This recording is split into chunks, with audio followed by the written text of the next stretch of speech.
It's time for the first race of the FIA Karting European Championship 2022 to get underway. We are in for an absolutely stunning race day of action here on the Cartódromo Internacional Algarve in the shadow of the Portimao motor racing circuit that has hosted MotoGP, the World Endurance Championship, and of course Formula One. It's the scene of where Lewis Hamilton won his 7th world title 2 years ago, and on this very circuit, the Cartódromo, we crowned 2 world champions in 2020, 18 months ago. Freddie Slater in the junior, Callum Bradshaw in the senior. Today, it is overcast, 16 degrees ambient temperature, a bit of a stronger wind than yesterday, and it's very high in humidity. So, it is going to be an unpredictable day in terms of weather, but one thing is definitely not hard to predict. Action, drama, and suspense in the OK and OK Junior categories. Hello, everybody. Jake Sanson here with you once again.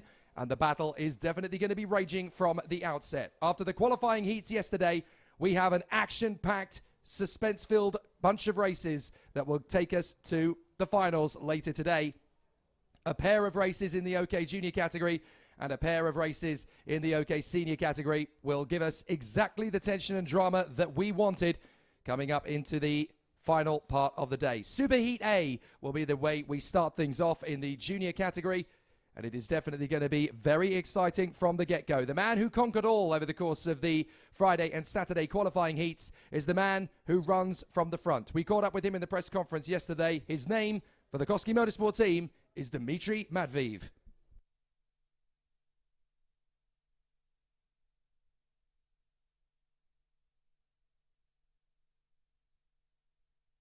Okay, basically we did a really good start. Pole position from the quali helped me to pull away from the start in most of the heats if I did everything right. That gave me a lot of confidence because I was just concentrating how to drive in front and keeping up the pace. Basically most of the heats I finished in front, even not fighting with the others because I was just pulling away and keeping the pace up until the finish. We need to work about the pressure and the other maybe things like settings in the carburation and the engine. But I think it's possible, and if we do a correct setup and I do the perfect work, it's possible and we can do it.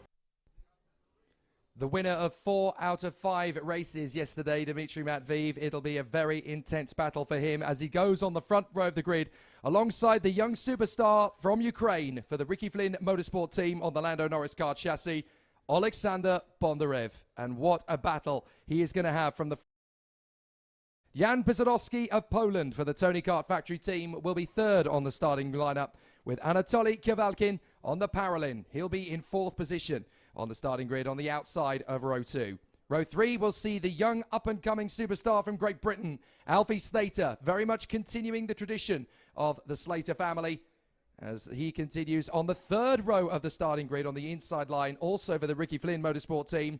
Alongside him is the Peruvian sensation Andres Cardenas, who will be very fast indeed out of the blocks for the Energy Course Factory team. In 7th position, the next flying Scotsman in the world of karting, Zach Drummond, an absolute whirling dervish this weekend. He has come into the Paralin Motorsport team as a complete and total rookie, and what a performance he has come up with in this first European Championship weekend of the season. Alongside him, Kirill Kutskov, who was plagued with unreliability yesterday, but the Birolart Racing team's lead charge is definitely going to be up for an incredible fight over the course of the day. 9th position on the grid, it is the Polish sensation Maciej Gledicz, the man who won last year's FIA Karting Academy trophy, representing his nation. And he will be there on the 5th row of the grid on the inside for the Ricky Flynn Motorsport team. And his teammate, the Colombian Salim Hanar, will be there. And he is, of course, under the watchful eye of the 2-time Indy 500 winner and Formula One sensation who won the Monaco Grand Prix years ago, Juan Pablo Montoya, who is here and excited to see how his young charge gets on. On the 6th row of the grid, Kirill Dzitiev, who will be 11th on the starting grid. Alongside him on the grid will be the young man from the Philippines, William Go on the Forza Racing Expert. 13th position, it is the Spanish driver Aaron Garcia, who will be there on the Leclerc by Lennox Racing tagged kart. And the Leclerc chassis will be joined on the 7th row of the grid by the Kart Republic of another Spanish superhero, Lucas Flusha. Sardinetta himself will be there on the 7th row of the grid on the outside row. Then it'll be Gerazim Skulanov, The young man for the Leclerc by Lennox team will be 15th on the starting grid alongside the South African for CRG. Nicolas Roos will be there in 16th on the grid on the outside of row 8. The Dutchman Renault Franco, the Danish driver Tobias Clausen, the Turkish driver Alp Aksoy and the Swede Elliot Kaczynski will round out the top 20. But this race will be added to the performances from the qualifying heats, and this could decide the fate of the drivers as they quest for the final. It's the biggest grid of the weekend thus far, and we are in for an absolute thrill fest as the drivers prepare for action.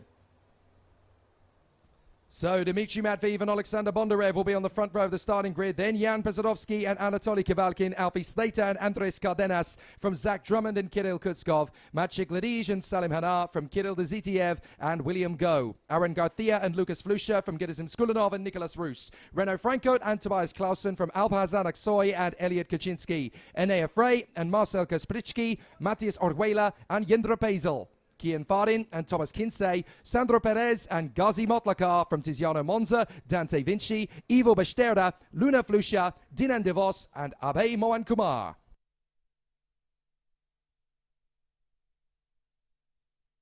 So Dmitry Matveev and Alexander Bondarev will lead the field around on these two formation laps.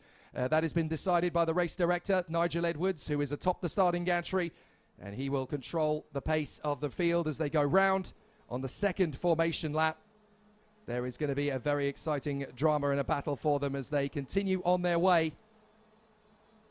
But the racers are ready for the excitement to come.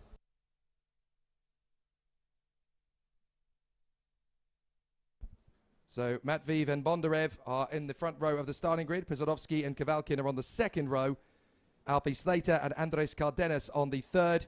Drummond and Kutskov, Ledij and Hanar. A very competitive top 10. And it's not entirely clear who is going to get the best of this because a lot of drivers will have done their homework overnight. They will have figured out where their setup issues lied and they will be able to try and prepare. And the pressure of the superheat is always an interesting one. It's a new format for the FIA Karting Championship. It has been used in other CIK classes over the year and it is definitely going to be a fascinating challenge for the drivers, a new one for a lot of them. So now the competitors are running in position as they come off the final turn. They will be together in their two tram lines. They have to remain on the tram lines as they come down the main straight. Only when the start is clear will the lights go out and the race will begin. It's a really tough battle. They come off the final corner, and we are about to go racing for the first time in the superheats. Ready, and we're racing! Great start from the front of the field. Matveev is right in there as Jan Pesarovsky follows in pursuit. And in third place, Alfie Slater already started to come through on the inside line, having a little bit of a think about Pesarovsky. Bondarev has been squeezed, but he has a little bit of grip round the outside and manages to squeeze into fourth place. Karts going off. There is a bit of a shunt on the way through to third place. It looks like only two karts involved. So there's a couple of missing drivers. And it is Gazi Motlakar and Kian Fardin, I'm afraid. So Fardin and Motlakar have come off the road together on the way to turn 3. That is very unfortunate indeed, but there is not a lot they can do about it. They've just got to try and maybe get started again, or it's taking... Oh, a couple of karts going off in the middle of the road as well. So in the middle sector, there are a couple of karts gone loose. Matveev is your leader. Second place is Pesarovsky. Third is Kavalkin. And in fourth place, that is Alexander Bondarev. So the battle has been joined and we are under starters' orders. The drivers really starting to get to grips with the circuit and we are fighting fit. So through we go. End of the first lap. And it is Matveev, Pesarovsky, Kavalkin, Bondarev, Slater, Drummond getting a good start. Cardenas, Ledij and Kutskov ahead of Kirill Dezitiev and Lucas Flusha. So the drivers on the far side of the course. Already we've got Matveev trying to build a gap over Pesarovsky and Kavalkin, but those two are definitely going to be giving pressure to Matveev as they run through on the far side. The drivers continue their charge through. And the top four have already started to get a little bit of a gap back to Alfie Slater with Zach Drummond leading the cavalry behind. So the top four already very clear. Matveev, Pesarovsky, Kavalkin, Bondarev, and they are absolutely on the charge. Up the inside, Kavalkin makes the move on Pesarovsky to get into second place. Great run from the Paralin driver. So that puts him up another place. Alexander Bondarev is doing his best to continue on his position. And Bondarev is gaining ground now on Jan Pesarovsky. They come down the straight. Flying through turn 1. Bondarev closing up on Pizadovsky. Pizadovsky starting to gain the ground on Kavalkin. Can he make the bid on the inside? Bondarev is going to go for it into turn 3, and the young man nearly gets through, but Pizadovsky manages to hold him at bay. So a very tough battle between the two drivers already. Bondarev tries again, but he's lost out to Alfie Slater. Alfie Slater is right there. Bondarev forces the issue. Slater slides in as well. The Ricky Flynn teammates come up into 3rd and 4th. Great run from Bondarev and Slater. They can now work together as Kirill Kutskov gets his move on Zach Drummond further back. So that is going to put Kirill Kutskov up into 6th position. He's made a great start considering how difficult these woes were yesterday. Slater had a look at his own teammate and he's lost ground. Oh, Pizadovsky over the top of Slater. Pizadovsky and Slater collide. Oh, goodness me, goodness me. And it looks as though Alfie Slater has hurt his arm there. So he's going to run to the scene of the marshal post so that he can get treatment. But that is a very unfortunate incident for Slater and Pizadovsky. That is going to tumble them down the grid. And that is so unfortunate. Slater and Pizadovsky were going great guns, but now Kavalkin is caught up to Dmitry Matveev, and they are going to get pressure from Alexander Bondarev before too long. So Kavalkin right in the fight with Anatoly Kavalkin. Kavalkin is going great guns as he closes in on his main opponent, and he was the only driver yesterday to beat Dmitry Matveev in a straight fight in the last heat of the day, so he will be working incredibly hard to ensure that he is going to be in position. So a very exciting battle so far. Dmitry Matveev and Anatoly Kavalkin race for position as they go out of the final couple of corners. And we are going to complete lap 4 out of 10. 6 laps to go here. Going through the first corner, flat on the throttle. Andres Cardenas, Gerizim Skulanov, Zach Drummond, Nicholas Roos, Kirill Dzitiev and Salim Hanar completing the top 10 behind the leading quartet. Andres Cardenas has gone well to get up into 5th position, dodging the little bit of melee, and Kavalkin on the inside of Matveev, he takes the lead. Anatoly Kavalkin gets through and moves up into 1st position at turn 5. Matveev is not going to let that one lie, and Alexander Bondarev is reeling them in. Bondarev was a little bit frustrated after Friday's qualifying session. He said, I could be so much further up the road had I got the qualifying lap I needed. So now he's got the chance to prove it. Closing up on the 2 men in front. Kavalkin starting to open up the taps now in front of Dmitry Matveev. Matveev has got to work hard to close him down.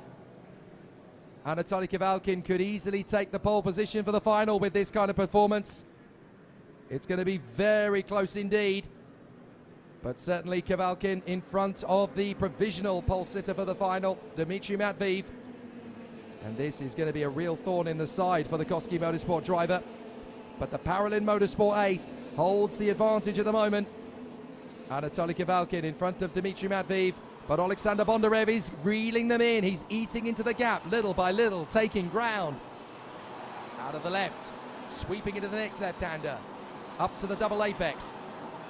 Matveev is still there with Anatoly Kavalkin, but now Bondarev closing him down. 4th place is Kirill Kutskov ahead of Andres Cardenas.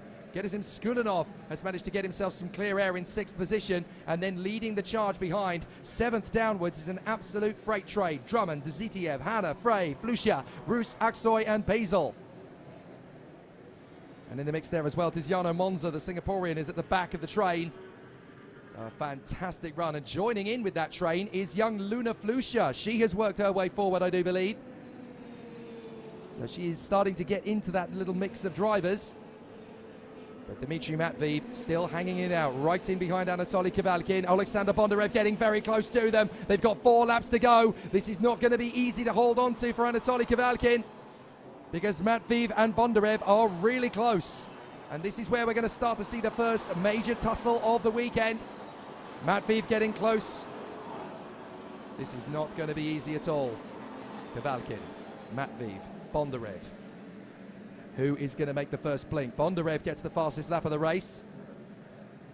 So now we are going to challenge for the victory between these 3 drivers. Dmitry Matveev getting very close in behind Anatoly Kavalkin as they roll off the top of the climb. Through the right-hander. Little bit of camber. Up the final turn and along the main straight and up and over the crest. 3 laps to go. Is Bondarev going to get past Matveev before Matveev gets past Kavalkin? That is going to be the interesting challenge for the 3 drivers up front. They are absolutely nose to tail. And there is not much to choose between them in terms of lap pace either. Looking at their sector times, they are very evenly matched. Fastest driver in the first and second sectors is Alexander Bondarev. Fastest driver in the third sector is Anatoly Kavalkin. Dmitry Matveev is comparable to both of them. Here goes Bondarev on the inside. Can't get through. He tries his best, but Matveev is absolutely resolute. He will not give Bondarev the move. And that's going to fire Matveev up to go for Anatoly Kavalkin. So this is going to be a fascinating duel between these two as they continue their charge forward. Bondarev remains in third position. He's not far away, and he's still got time to catch them. He will not be happy that he's been squared off. 2 laps to go. Kutskov still in front of Cardenas, then Skudunov, Dzitiev, Drummond, Flusha, and Salim Hanar, the Colombian.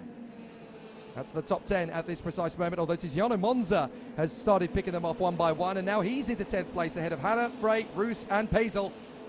Franco, Go, and Kaspritsky making up progress as much as they can as well.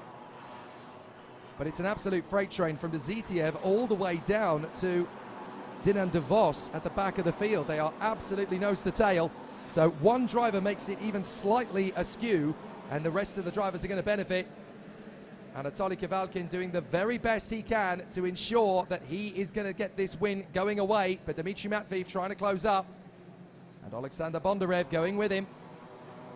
Tiziano Monza getting a warning flag. So however he's got into 8th position, there is a little bit of a ticking off from the officials on that one.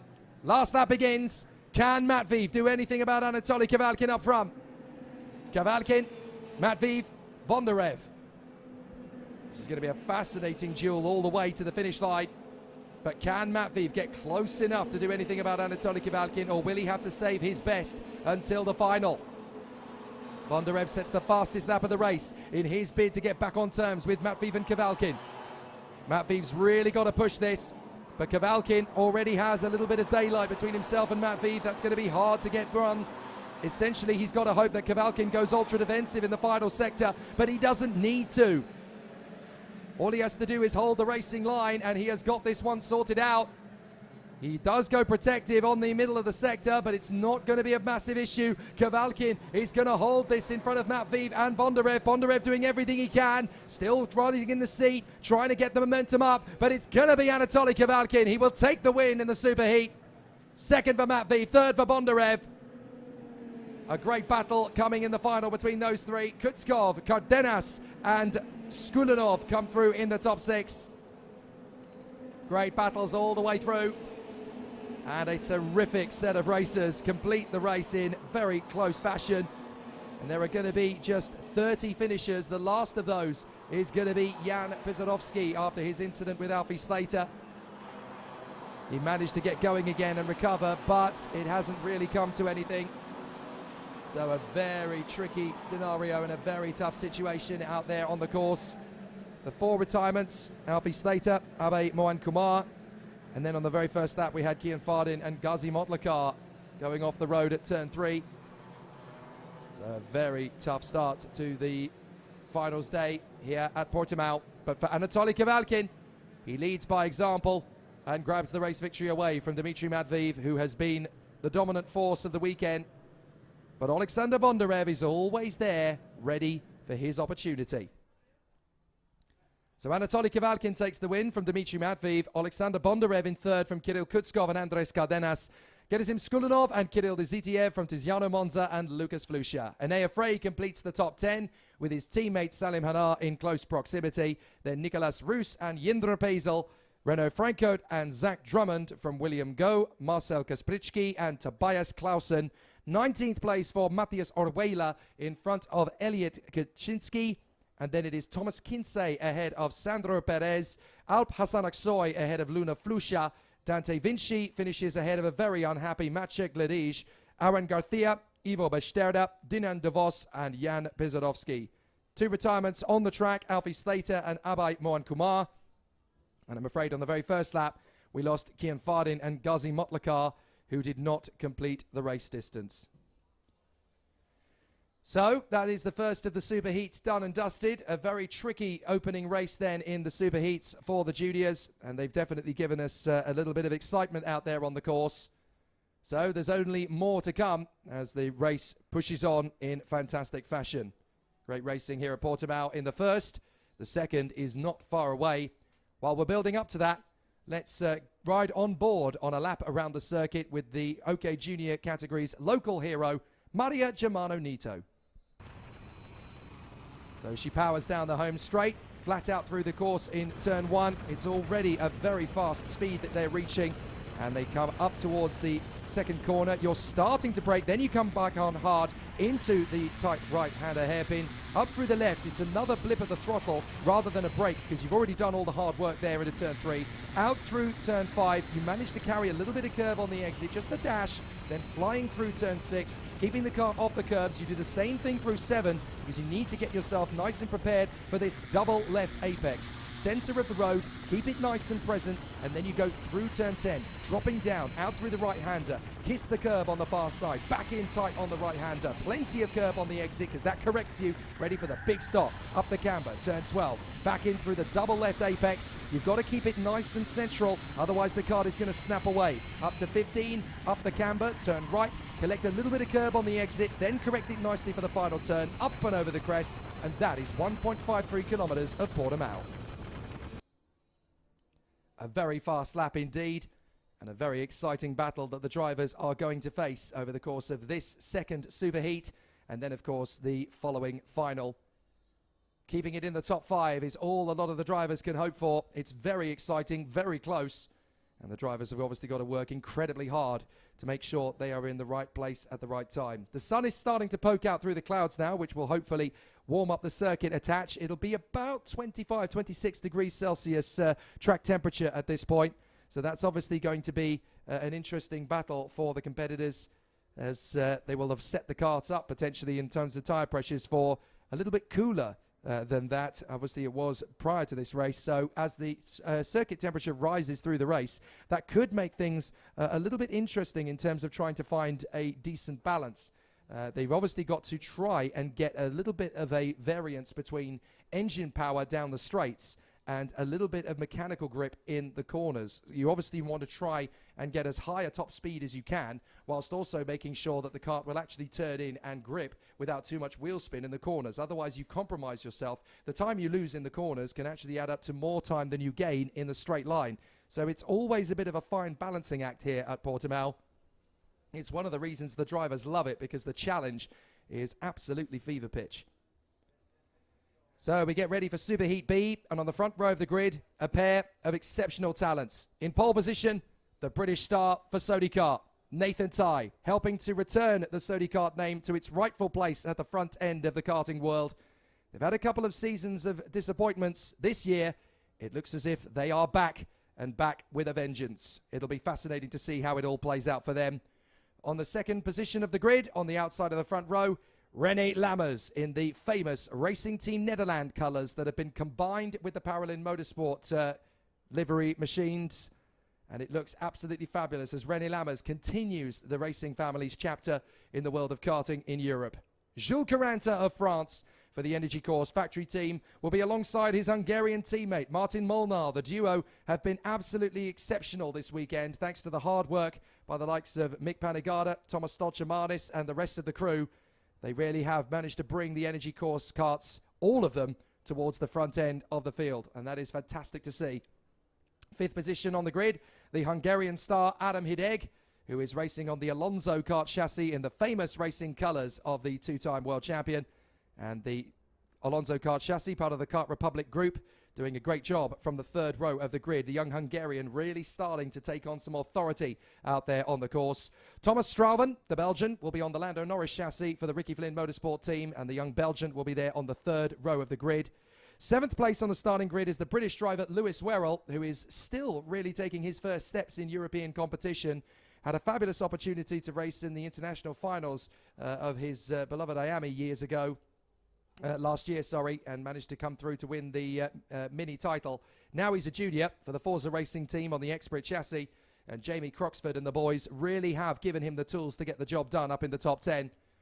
On the 8th position of the grid, on the outside of the 4th row with him, is the Frenchman Andy Consani, who really has taken a quantum leap forward since the start of the season. The Sodi Kart youngster really making massive gains, and the Frenchman is really starting to take on all comers out there. 9th on the grid, Miguel Costa, the Brazilian, in the Sauber Academy colours, the distinctive Senna helmet livery, which he has adapted to his own variation. Rather than bright yellow, it is chrome gold on his helmet. It is absolutely striking to behold, and it looks absolutely fabulous. And Miguel Costa has matched his style with his speed this weekend. He is right up at the sharp end. And in 10th position on the grid, it is Taim Saleh, the German driver for the Kart Republic factory team. Again, he's making great progress, and it is really nice to see him up at the sharp end where he deserves to be after all the hard hours put in. 11th on the grid, one of the sensations of the weekend, the South African talent, Luvuwe Sam Budler, very much carrying the baton given to him by the likes of Callan O'Keefe in the past. And it is great to see how it is all playing out for him. Excellent work as the drivers continue to make their progress. 12th position on the starting grid, Guillaume Bouzard, the young man on the Tony Kart for Koski Motorsport, and the Luxembourger doing an excellent job so far. Douwe de Decker making his switch to the Lando Norris kart chassis and the Ricky Flynn Motorsport team here on the 7th row of the grid. And this is his first event with the team, so he is right up towards the front end of the grid. And alongside him on the grid is the young Thai superstar Enzo Tanvanitschkul, who has been an absolute revelation over the start of the season, really has made some incredible overtakes. And considering his inexperience, there were times over the first part of the season where he was actually the leading Tony Kart Junior. So he's been very quick to make an impact in this sport already. 15th on the grid, the Frenchman, Maxime Verbruge of the Forza Racing team. He's had a very difficult weekend so far. Qualifying did not go according to plan, and he had to start all of his races from the back of the grid.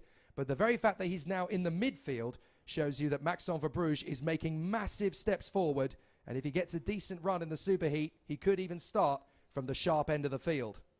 16th on the starting grid, Marcus Sater, the Norwegian.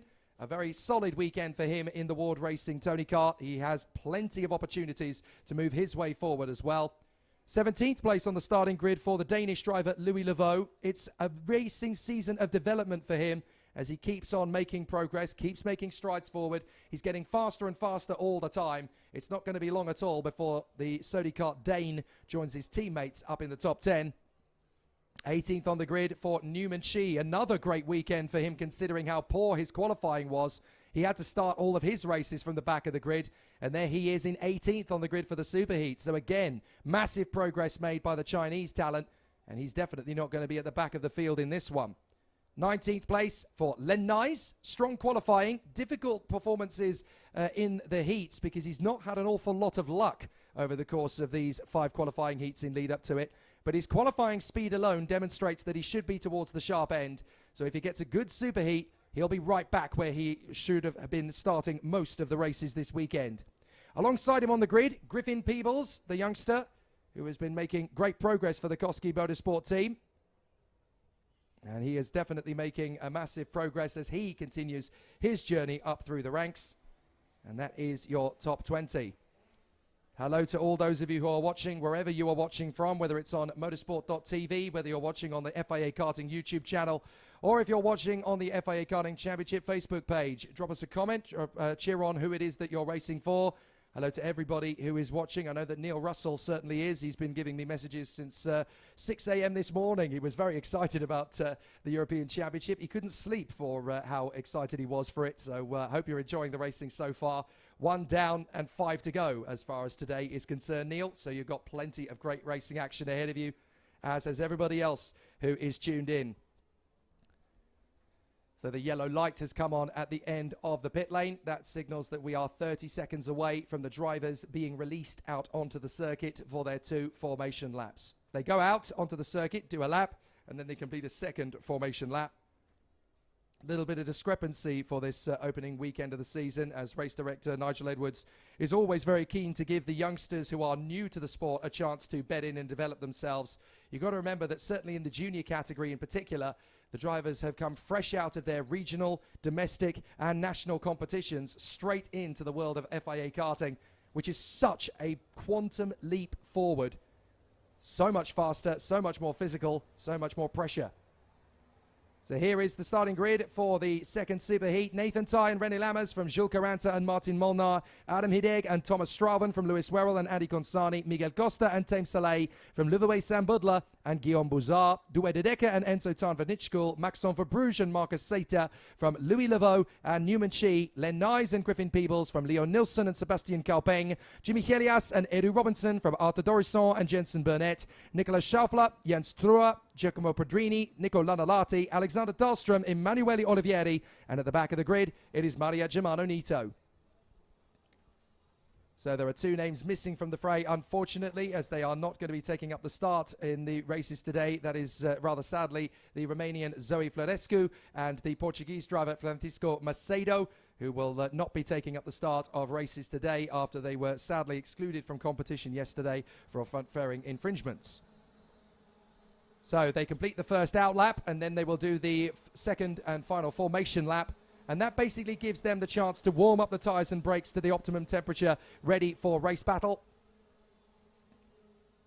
But it is wonderful to be here and to see the competitors in close proximity. And we have two very distinguished guests with us here this weekend. The newly appointed FIA Karting President, Mr. Akbar Ibrahim, and his Vice President, John Ryan. It's great to welcome them for the first time of many, I'm sure, in the 2022 FIA Karting season. And we are going to have a rip-roaring battle and an exciting charge forward as the racers go to battle out on the circuit. It'll be a really exciting run for all of the competitors as they charge forward. So Nathan Tye and René Lammers will come through on the front row of the starting grid. The second row will be Jules Caranta and Martin Molnar.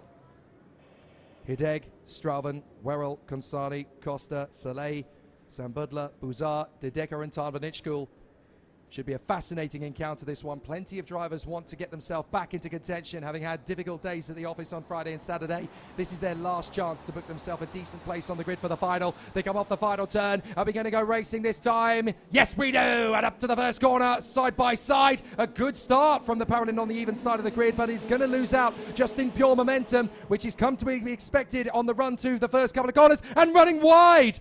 René Lammers just about saves it, but has lost a lot of places getting two wheels on the rocks. So a very tricky moment there for René Lammers. He's now in the middle of the field as a result of that mistake. So Nathan Tye in front of Jules Caranta, and that is Adam Hideg running in third position. So a fascinating battle as the competitors continue to make progress, weaving to try and get themselves as good a position as possible. All of the drivers coming through the first few positions on the grid in reasonable proximity. So out in front, Nathan Tye still holds the advantage on the Sodi kart, with Jules Caranta moving through into second place. Third position, that is one of the Ricky Flynn karts by the look of it. That is Thomas Strauven. So the Belgian has come up into third position. A good start from Strauven. So he will now chase them down. Fourth position, that is one of the Paralins. That is René Lammers. He didn't lose as much time as I first thought he had. So René Lammers in fourth place from Tame Saleh. And then it is Hideg, Consani, Molnar, Werrell, Costa, Sambudla, Bouzard, de Decker, and Tan van Nitschkel in front of Seita and Kaupeng.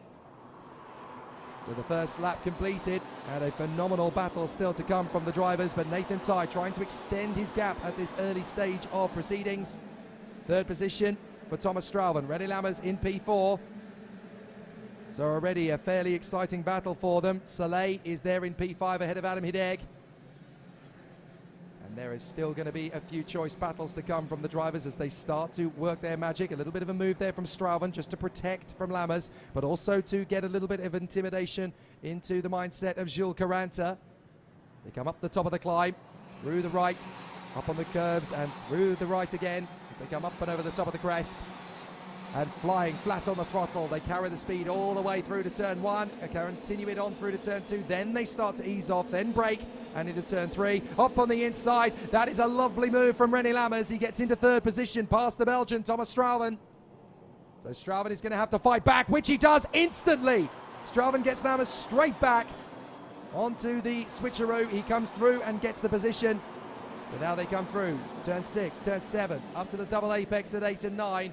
And this is a very tight race for third position downwards. You've got a real cavalcade. Strauven, Lammers, Saleh, Hideg, Consani and Molnar. All 6 of them very close. Werrell is not far away from that either. Miguel Costa is joining the battle. And there's drivers going for it. On the way through, Lammers gets a little bit sideways as there was a little bit of hesitation from Hideg and the Car Republic in there as well of Tame Saleh, the German.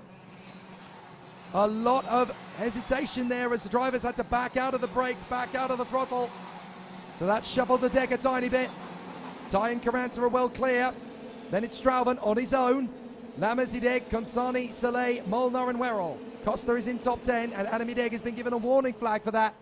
So race director Nigel Edwards straight on the ball.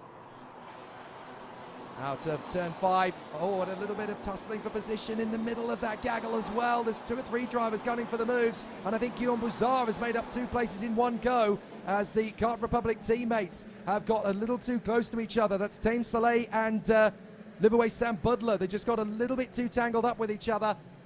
And as a result, they've impeded themselves. So Ty and Caranta still holding the battle at the moment on lap 4 out of 10. And this is perfect for Nathan Ty. Just controlling the pace at the moment as he runs in position. So Ty, Caranta, Strauven and Lammers. Hideg and Consani still having a very solid battle out there. They fly through turn 1, flat on the throttle. And still Nathan Ty from Jules Caranta. 4 laps completed, 6 to go.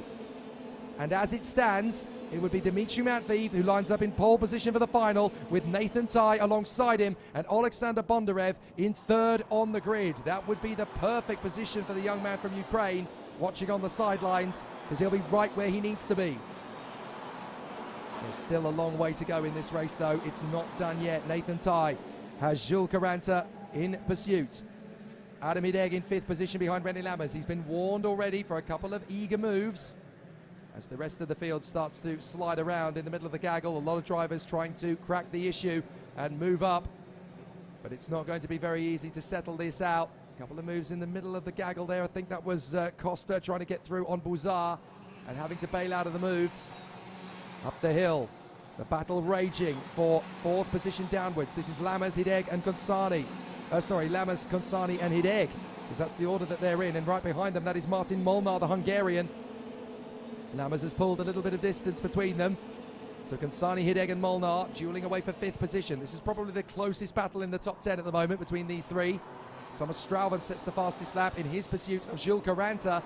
And Caranta is not far away, so there is genuinely a chance that he can make up that deficit. Definitely going to be a strong run and a great challenge from them as the battles continue out there on the course. But Ty, Caranta and Strauven, very evenly matched, very closely competitive. And on the inside, that is going to be Molnar. He gets his move on his countryman. So the 2 Hungarians swapping places there. Martin Molnar getting past Adam Hideg. And the 2 of them are going to be very closely even as they duel away for position. 5 laps completed, 5 laps to go. Nathan Ty now completes lap 6, so there are 4 laps to go. But Nathan Ty has a decent run over Jules Caranta, Strauven, Lammers, Consani, Molnar, Hideg, Bouzard, Costa and Sam Budler. Up to the hairpin. Very interesting challenge now as Guillaume Bouzard bangs in the fastest lap of the race in behind Adam Hideg. Going to see where Consani is going to try and pick up a little bit more time on René Lammers in front of him. But Adam Hideg wants to get back on terms with his closest rival. He will obviously have grown up racing against Martin Molnar, the 2 Hungarians who have come through the ranks and up to European motorsport, up on the professional level. So Nathan Ty still holding the advantage in front of Jules Caranta. This is the battle further back, still for 5th place. This is Consani, Molnar and Hideg, with Guillaume Bouzard trying to close in on them. But there is a lot of daylight between 7th and 8th place. And across the line again, Ty, Caranta, Strauven and Lammers. These 4 are starting to tighten up a bit now. Strauven and Lammers are working together. They're cutting through the air to close in on Jules Caranta. Caranta has kept himself within about 0.4 of a second of Nathan Ty. You wonder how much of that is equal pace to the Sodi, or how much of that is Nathan Ty just conserving a tiny bit to make sure that he's got a little bit more firepower in the closing couple of laps. Because Nathan Ty is so good at tyre management. It's what has helped him and Sodi Kart, along with his teammate Andy Consani, to make that progress through. They've done a lot of development work on the Sodi Kart chassis. And after a little bit of time in the doldrums and in the darkness, they have come through. Here's the move on the inside from René Lammers. He gets through on Strauven. So Lammers back into third position. That's definitely going to help Lammers charge forward. He's going to secure fourth position with that overtake. Fourth position for the final, that is. Third position in this heat. So the battle's still raging. Tai, Caranta, Lammers, Strauven, Molnar, Consani, Hideg, Buzar, Costa and Sambudla. Up to the hairpin. Coming out of 3, up towards 4. Very fast left-hander considering that is square on the trajectory. The radius is a very tight one for turn 4, but because they've come from a very fast straight into a big stopping distance, you can actually carry a lot more speed than you'd first think. There's the battle for 5th. Molnar has got to the front of the queue now. He's got past Consani. So Consani is there in P6 in front of Adam Hideg, but it is very tight indeed. So the drivers are still pushing incredibly hard as they continue to find more speed. Nathan Tai, Jules Caranta, René Lammers and Thomas Strauven from Molnar, Consani and Hideg. Guillaume Bouzard in 8th position. 9th is Costa. 10th is Liverway Sam Budler in front of Thames Soleil and Lewis Werrell. The last lap begins. It's definitely not quite going to be as intense as the previous superheat, but it's nonetheless important and significant because Nathan Tai is going to hold this advantage to Jules Caranta as best as he can through this final lap.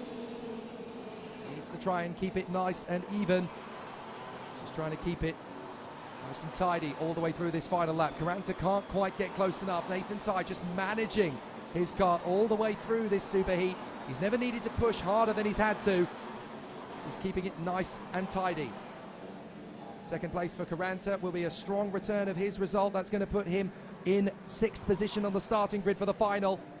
So that gives him a real chance of giving Energy Course a satisfying result in the final. But this man, Nathan Tai, has taken one step closer to becoming the next British wonder boy in the European Championships as an OK Junior. Nathan Tai takes the victory in the Superheat B.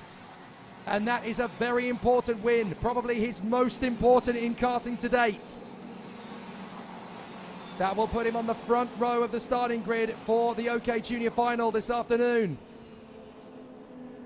Nathan Tai and Sodi Kart will be absolutely adrenaline fueled all through the day. They can sense that something big is coming. Whether it happens this time or whether it happens next time, 3 weeks from now in Sueda, they can sense that it isn't going to be too long before Sodi Kart tastes the spoils of glory. They're not far away from it now, and this superheat gives them plenty of confidence to expect something huge. So a very good start to the day for Nathan Tai. Very impressive from Jules Caranta as well, just keeping himself close to the back of the British driver. And René Lammers, what a fight back to 3rd position, considering he could easily have chucked it into the chicken house on the far side of turn 3. What a great recovery from the Dutchman.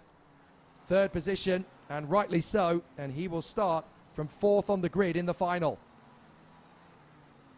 So Nathan Tai from Jules Caranta and René Lammers, then Thomas Strauven ahead of Martin Molnar. Andy Consani making Sodi Kart very happy in the top 5 as Andy Consani comes through in 6th position from Guillaume Bouzard and Adam Hideg. Miguel Costa and Liverway Sam Budler. Thames Soleil and Lewis Werrell from Len Nyes and Enzo Tarnvanichkul.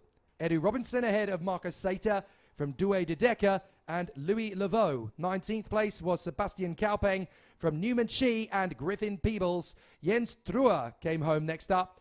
And then it was Leo Nielsen in front of Maxime Verbruge, Arthur Dorisson and Jimmy Helias. Emanuele Olivieri, Mario Germano Nito going well ahead of Giacomo Pedrini, Nicolas Schaufler, Nico Lanolati, and the Energy Course twins of Alexander Dahlstrom and Jensen Burnett.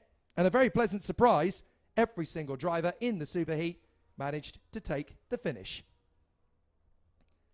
So a fabulous battle in OK Junior. There's going to be more where that came from in the final later, but now our attentions are going to turn to the OK Senior Superheats. And it's definitely time to get very serious now. Artem Sevrukin will go off the pole position in this first of the 2 Superheats. And he's definitely going to have his work cut out with him, for a lot of drivers just on his tail are going to be pushing him hard. We caught up with him after his battle over the course of the weekend. Has definitely had some interesting chapters to write. This hit was hard because cars who was behind was faster in slipstream, and I tried to fight and in one hit I can, but have a little mistakes, so maybe it can be better. I try to do all my best to hold this position.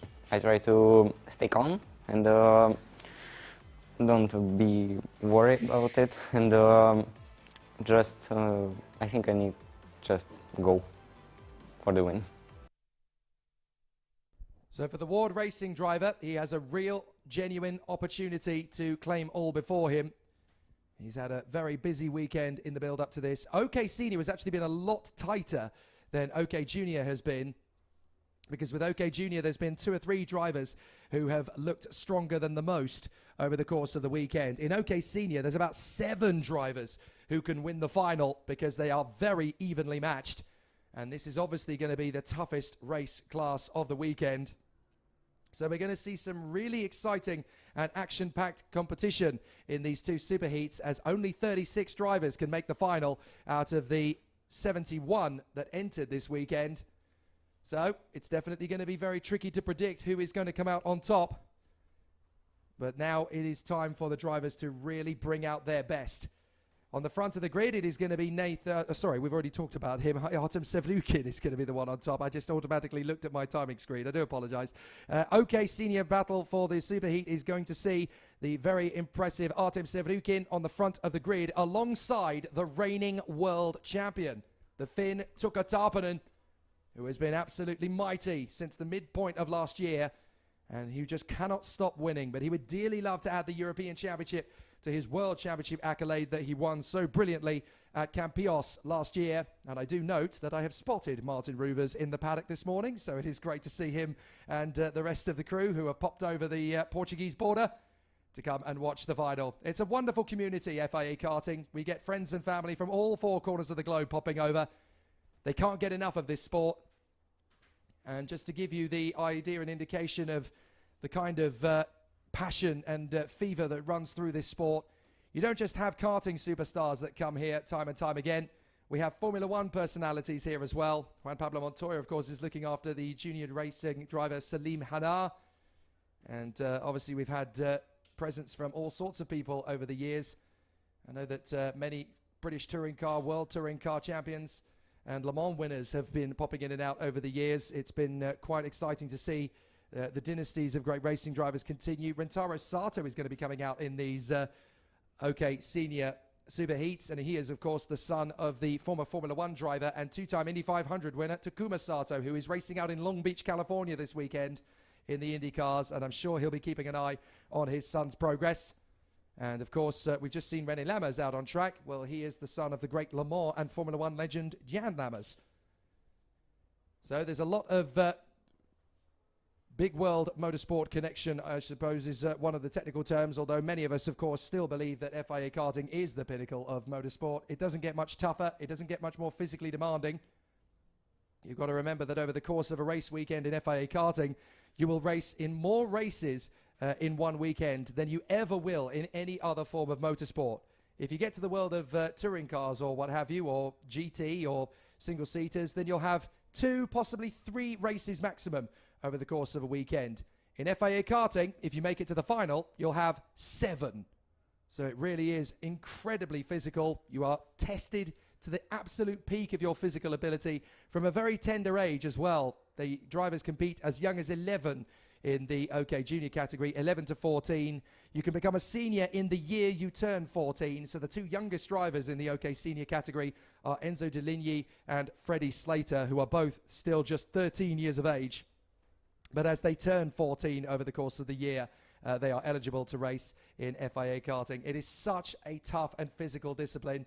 The temperature has risen again, so it's getting quite hot out there on the circuit here at Portimao, which is definitely going to make things interesting for the drivers in terms of dealing with the exertion of it all. And as there is no clean-up job for the marshals after that last race, there is a little bit of time to talk you through how the competitors are going to fare in the OK Senior run. So we've talked about Artem Sevrukin and Tukka Tarpanen on the front row of the starting grid. In third place for the Eichmanns Grand Prix team, it is Ian Eichmanns, who will run in position. He had a fabulous end to the day yesterday with some great battles at the sharp end of the field. And starting third for the Superheat is one of the best places to be. And certainly for Ian Eichmans, he is one of the drivers who can really take advantage of it. He may be the only Eichmans Grand Prix driver here, but that is only going to fire him up to give the team from Belgium a fantastic opportunity to charge their way forward. Expect big things from Ian Eichmans and the team. Fourth position, James Zagotzi from Miami, Florida. He will be very excited about this particular opportunity, and certainly in this season as well in 2022. It's a big year for his home city, as they will be hosting their first Grand Prix later in the year. So James Zagotzi very much hoping to carry their future fortunes of motor racing excellence. And he has been winning races so far this weekend. So James Zagotzi definitely putting the city of Miami on the FIA Karting map this weekend as he continues to make big progress. Fifth position on the grid, take a bow. Kian Nakamura-Berta, the reigning junior world champion. This is his first weekend as a senior in the FIA Karting European Championship, and he is P5. How about that for a debut? The Japanese driver, who a lot of people said was fortuitous in getting the World Championship last year, the young man who has recently signed for the Alpine Academy, is out to prove them wrong. He deserved his World Championship title, and here he is in the top 5 of the grid in his first OK Senior race to prove the point beautifully. Sixth on the grid, the vice champion of the world, Luigi Coluccio, the superstar for the Tony Kart Racing team, very much carrying on in the spirit left behind by Marco Ardigo, who is now, of course, the team manager. He is hoping to become the Italian stallion at Tony Kart, who can continue to raise their fortunes. This is his first race in the FIA European Championship for the Tony Kart factory team, having been part of the Cosmic Racing department in previous years. But once that folded and amalgamated into the OTK operation and the Tony Kart factory team, he now gets to wear the famous green and white colours of the Tony Kart race team. And he has every chance of taking victory here today. As too does another Italian charge, Christian Bertucca, carrying and raising the hopes of the Birolart Racing factory team that has countless titles over the last couple of seasons, all of them based around the gearbox category. But still, they would love to add the OK titles to their arsenal as well. And Christian Bertucca leads the charge in this superheat to give them the chance to do so. But one man has been very, very impressive over the course of his season. One of the youngest out there, David Walter, the young Danish talent for the Koski Motorsport team. In his first weekend as a senior, he has put himself in the top 10. Having come out of the blocks fighting fit last year, a bit of a surprise to some. It's not a surprise anymore. And now he is in the top 10. On merit in the OK category. Ninth place, it is great to see the development and the supreme effort of Luca Samalisto being rewarded with a place in the top 10 on the starting grid. He has always been there or thereabouts, but this time out, he has been able to put himself in a very deserving position. Ninth place on the grid on the inside of the 5th row, and he can be very content with that. 10th position on the grid, the Brazilian megastar, Gabriel Gomez for the CRG. Countless winner of multiple Brazilian karting titles, including the Ayrton Senna Trophy. This boy has got so much authority back home in Brazil. He's going to try and bring that to his European assault. He made a fantastic effort at Campeos in the World Championship last year, was denied the chance to go for the title after bad luck on Sunday. He could really make the rafters rock here if he comes out of the blocks in the 5th row of the grid and puts on a show. 11th place on the grid, a really impressive comeback drive this weekend from Maxim Rem of Germany. He had a nightmare qualifying, had to start all of his races from the back. He goes into this superheat 11th on the grid. What a return to form for Maxim Rem in his first race as a senior, and he has definitely given himself the best possible chance of a decent starting grid for the final. Emili Koivisto, the Finn, is going very well for the Koski Motorsport team. This is definitely his best performance in the FIA Karting European Championship thus far, and I have a feeling there's a lot more to come after this one. Dion Gauda, his first weekend, the Singaporean stepping up to senior, his first weekend in the senior category, and on the Ricky Flynn Motorsport Lando Norris chassis, along with his teammate Maxim Rem on the inside line. Could be very interesting to see how far he can climb. And alongside him on the starting grid, welcome back to the sharp end, Matthias Morgato. His fortunes have completely transformed. He had a miserable qualifying session that saw him start every race from the back. Now he is at the pointy end of the field, and if he keeps making this progress, he could even finish in the top 10. A really exciting battle, and we'll see just how much hard work he is going to produce. So the yellow lights are on at the end of the pit lane. The green flag will fly, and the drivers will head out onto the course for their final race before the final itself. It's definitely going to be an exciting one for the drivers. They head out onto the course, and now we are ready for OK Superheat A. 2 races before we get to the finals, and this is one of the most important of them all.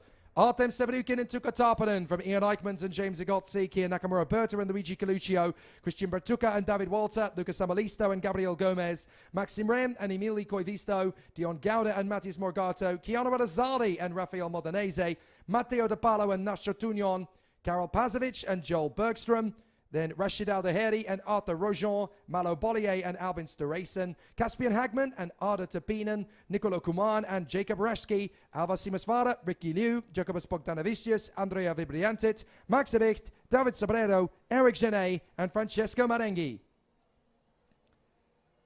So as the drivers continue to make progress over the course of the weekend, we are going to see them in absolutely furious fashion.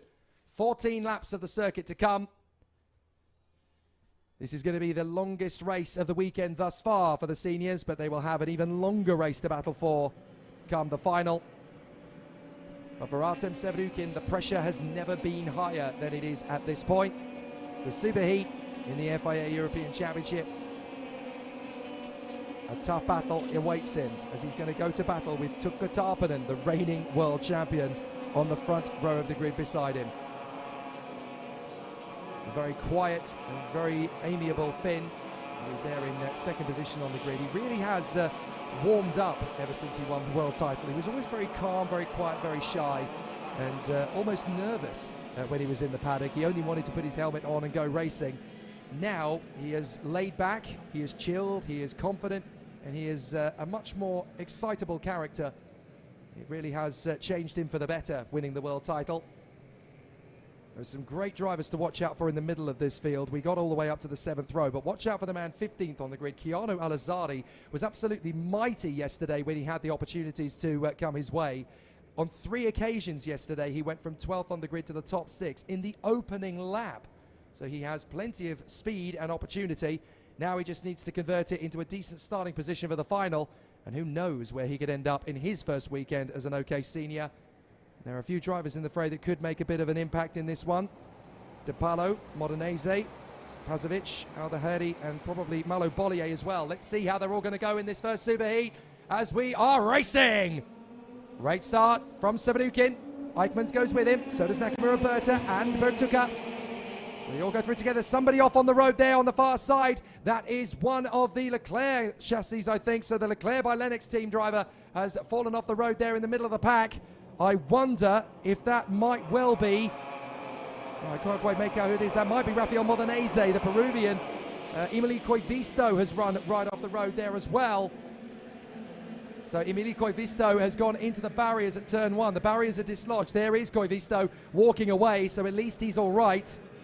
But I'm afraid the barriers are dislodged at turn 1. Now that could be a yellow flag. Around the course. That could be a full course yellow because the barriers are out of position, and it is, yes, full course yellows. Very sensible decision and the correct one because the barriers are out of position. So effectively this becomes like a safety car in other forms of motorsport.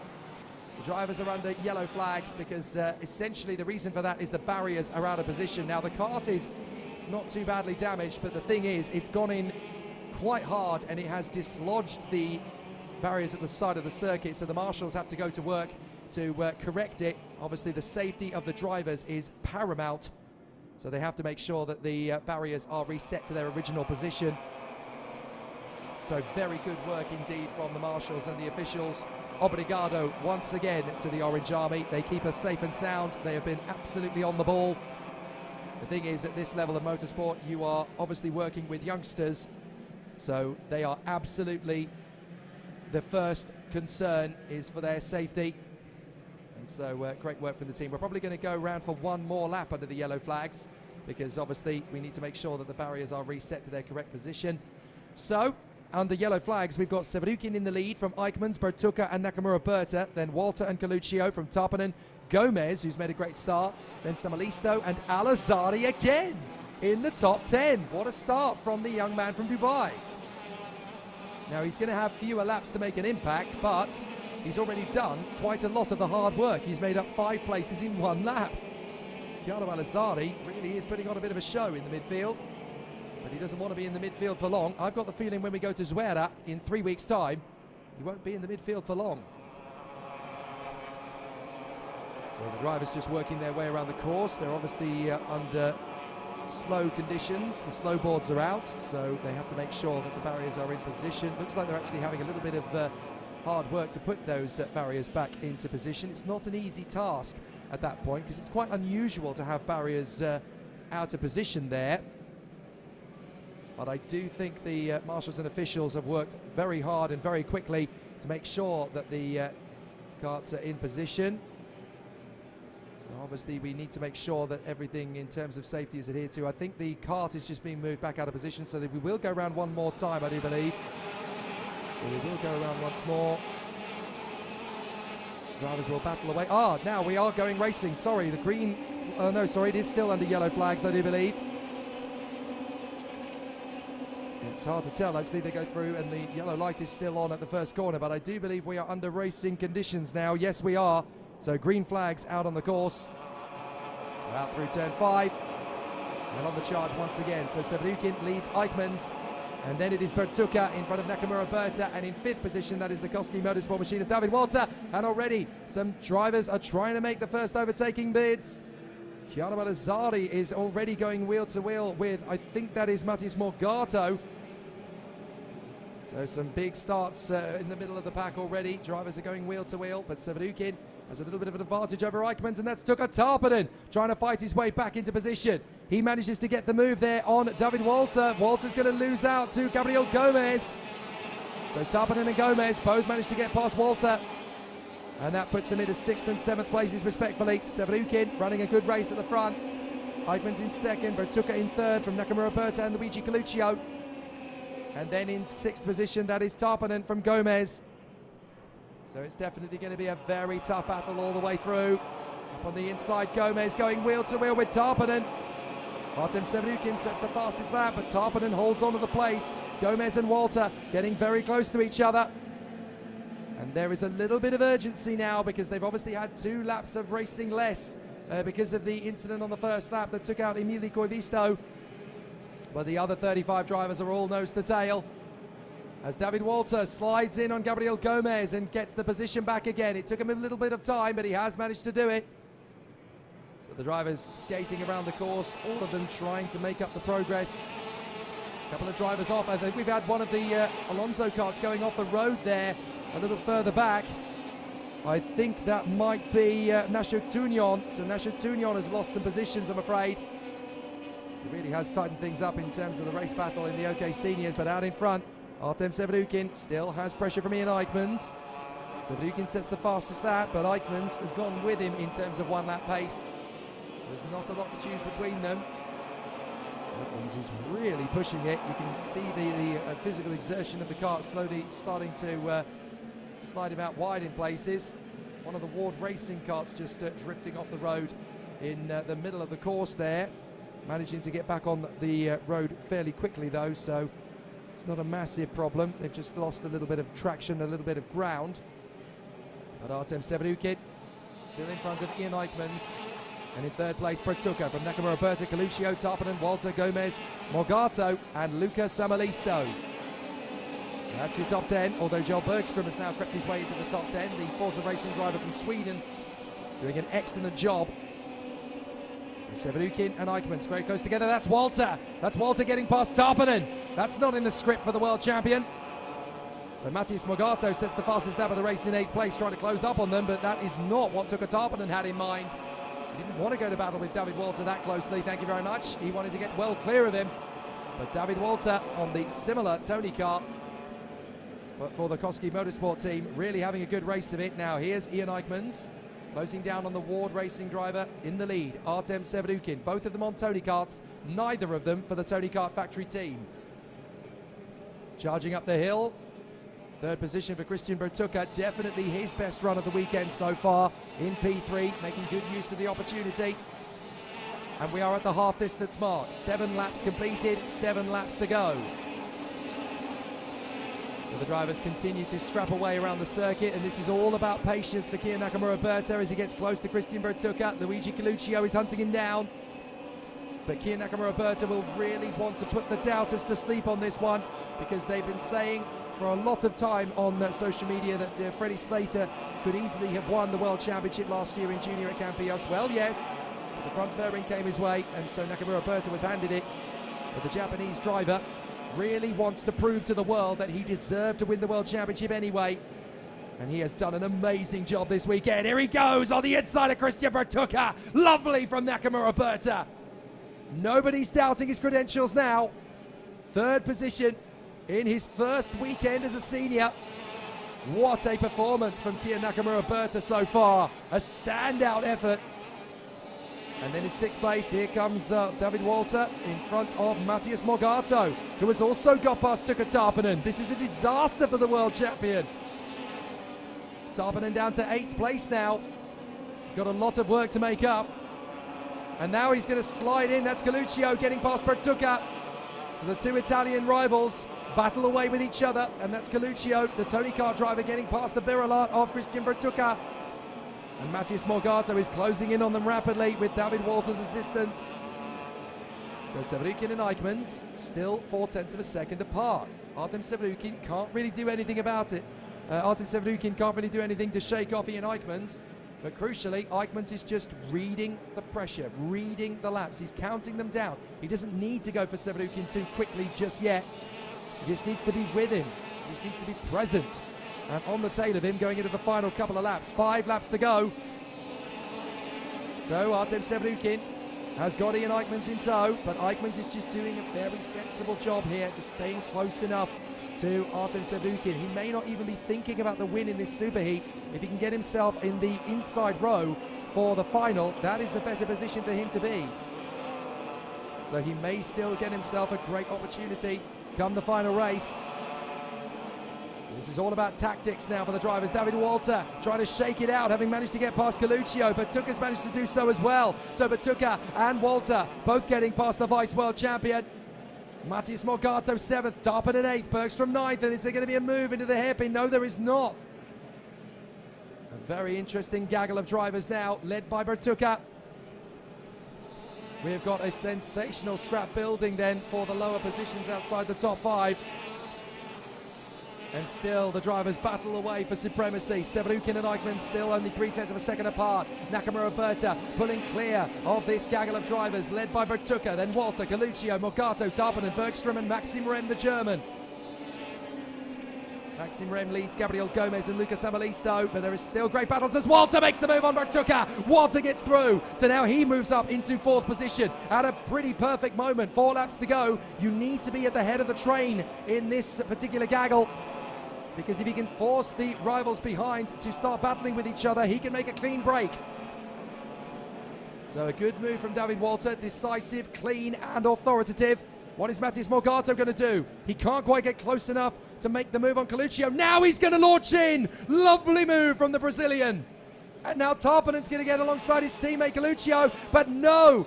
Coluccio is going to have some assistance there from David Walter, I think that is. No, sorry, that is the Forza Racing of Joel Bergström. So Tarpanen down to 9th. My goodness, the world champion is having a tough one. And we are under yellow flags at the first corner because we've had Albin Sterayson, I think, come off the road. So Albin Sterayson has spun off. And I think we've also had a retirement from the Ward Racing driver Arda Topinen. Side by side, Coluccio and Tarpanen. Still battling away the teammates. This is not going to be easy at all. Up on the inside, Tarpanen makes the move stick though, on the inside. Lovely move. An absolutely phenomenal battle back from the Finn. He still has the ability then. He's still got a kart underneath him that can give him something fast, but for whatever reason, he just hasn't been able to string it together until this moment.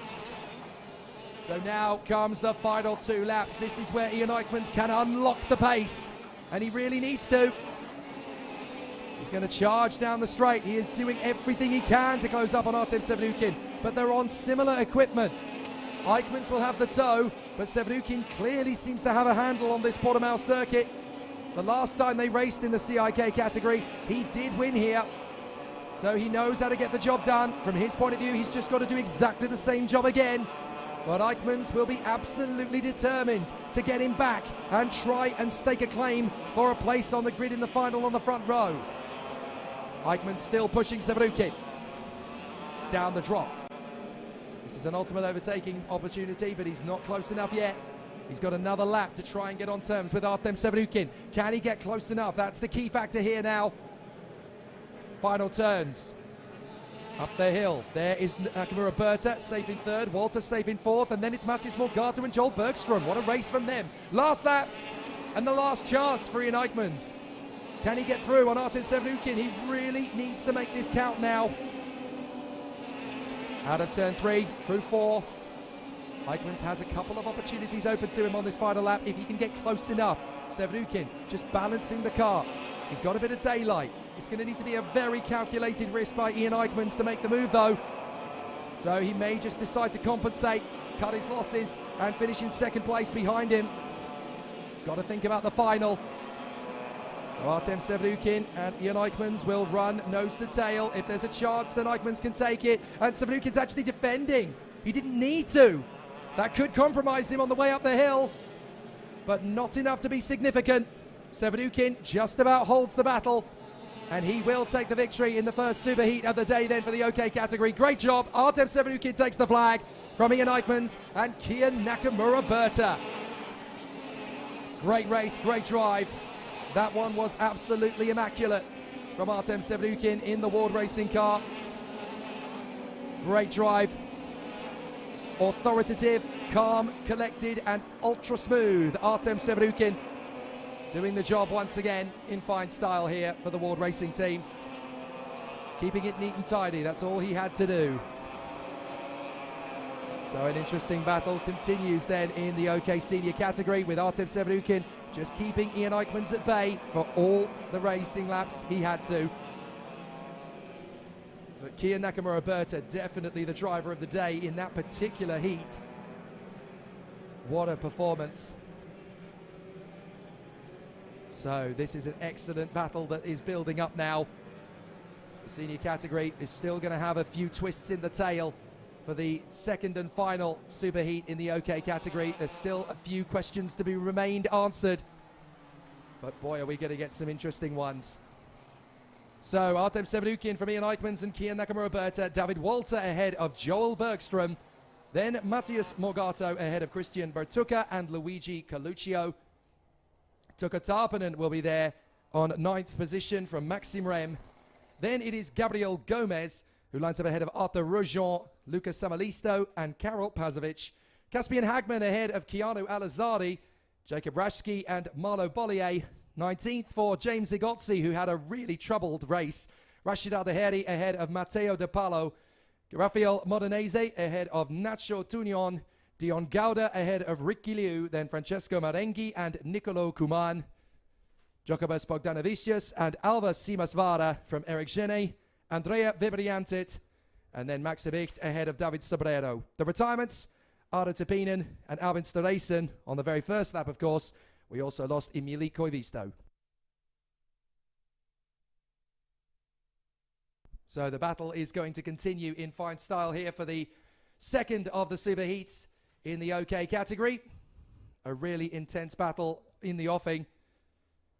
But what a sensational drive it is proving to be for the drivers in the OK category, and an amazing race day. The sun has come out perfectly now here at Portugal. Bit of a shaky start with the cloud cover.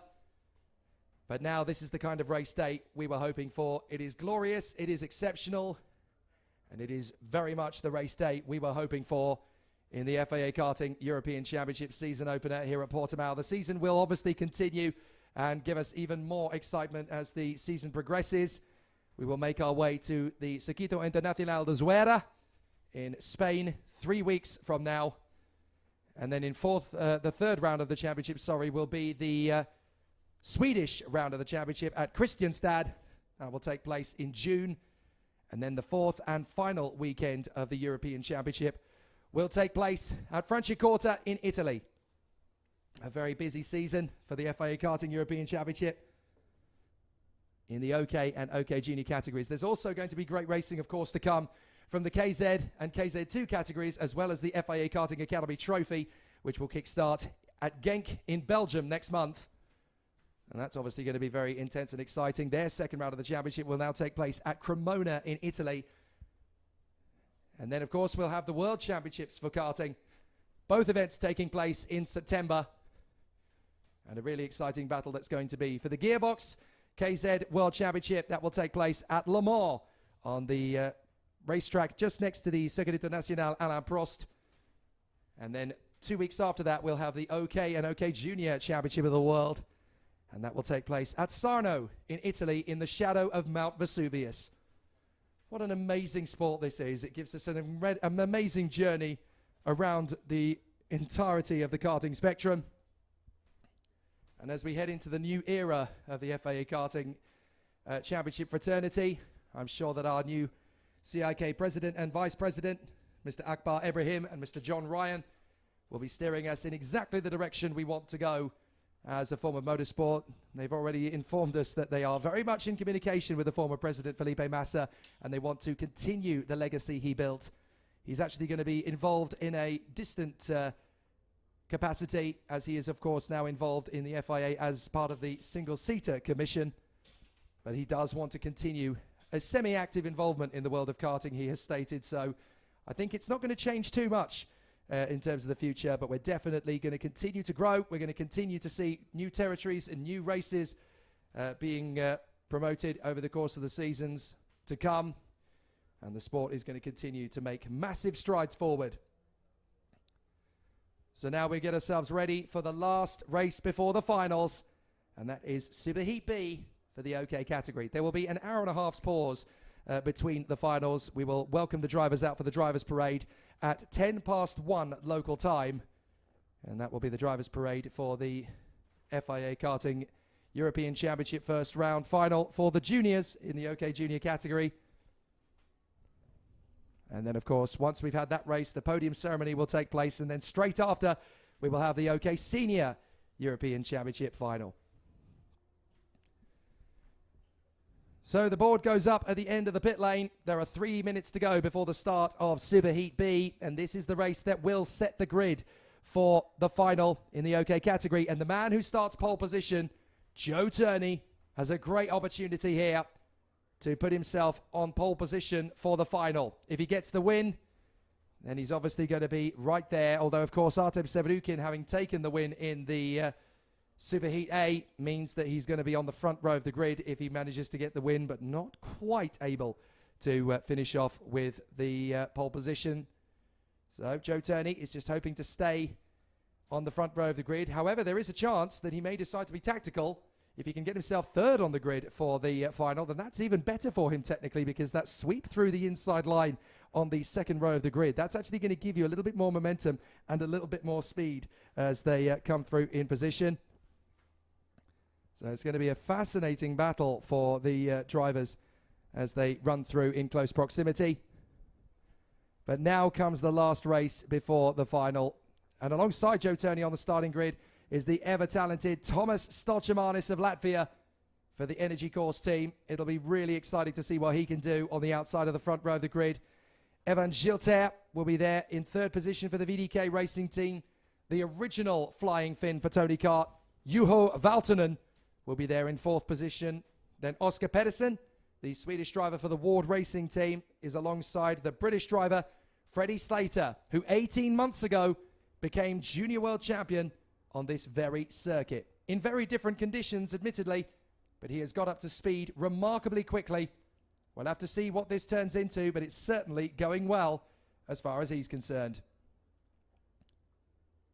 So the drivers will be sent out onto the circuit now. In the next minute, of course, the drivers will be pushed out onto the course. And this is the race that will set the tone for a very exciting final later on today. But the drivers have definitely been working ultra hard to put themselves in the best possible position. It will not be easy. They know that for a fact. But obviously the competition is going to be very evenly matched between them. There are a lot of big names at the front, but there are some great performances further back. Enzo Deligny and Hyu Yamakoshi are going to be together on the 4th row of the grid. Matias Ferreira and Alex Powell, 2 Formula 1 juniors, one for Alpine, one for Mercedes, will be there in the top 10 as well. And the former KZ2 European champion Victor Gustafsson will go off 11th place on the grid next to his CRG teammate Olin Gali. Green flags. The drivers head out onto the circuit for their 2 formation laps. And it is time to go racing for the last time before this afternoon's finals. Superheat B in the OK Senior category.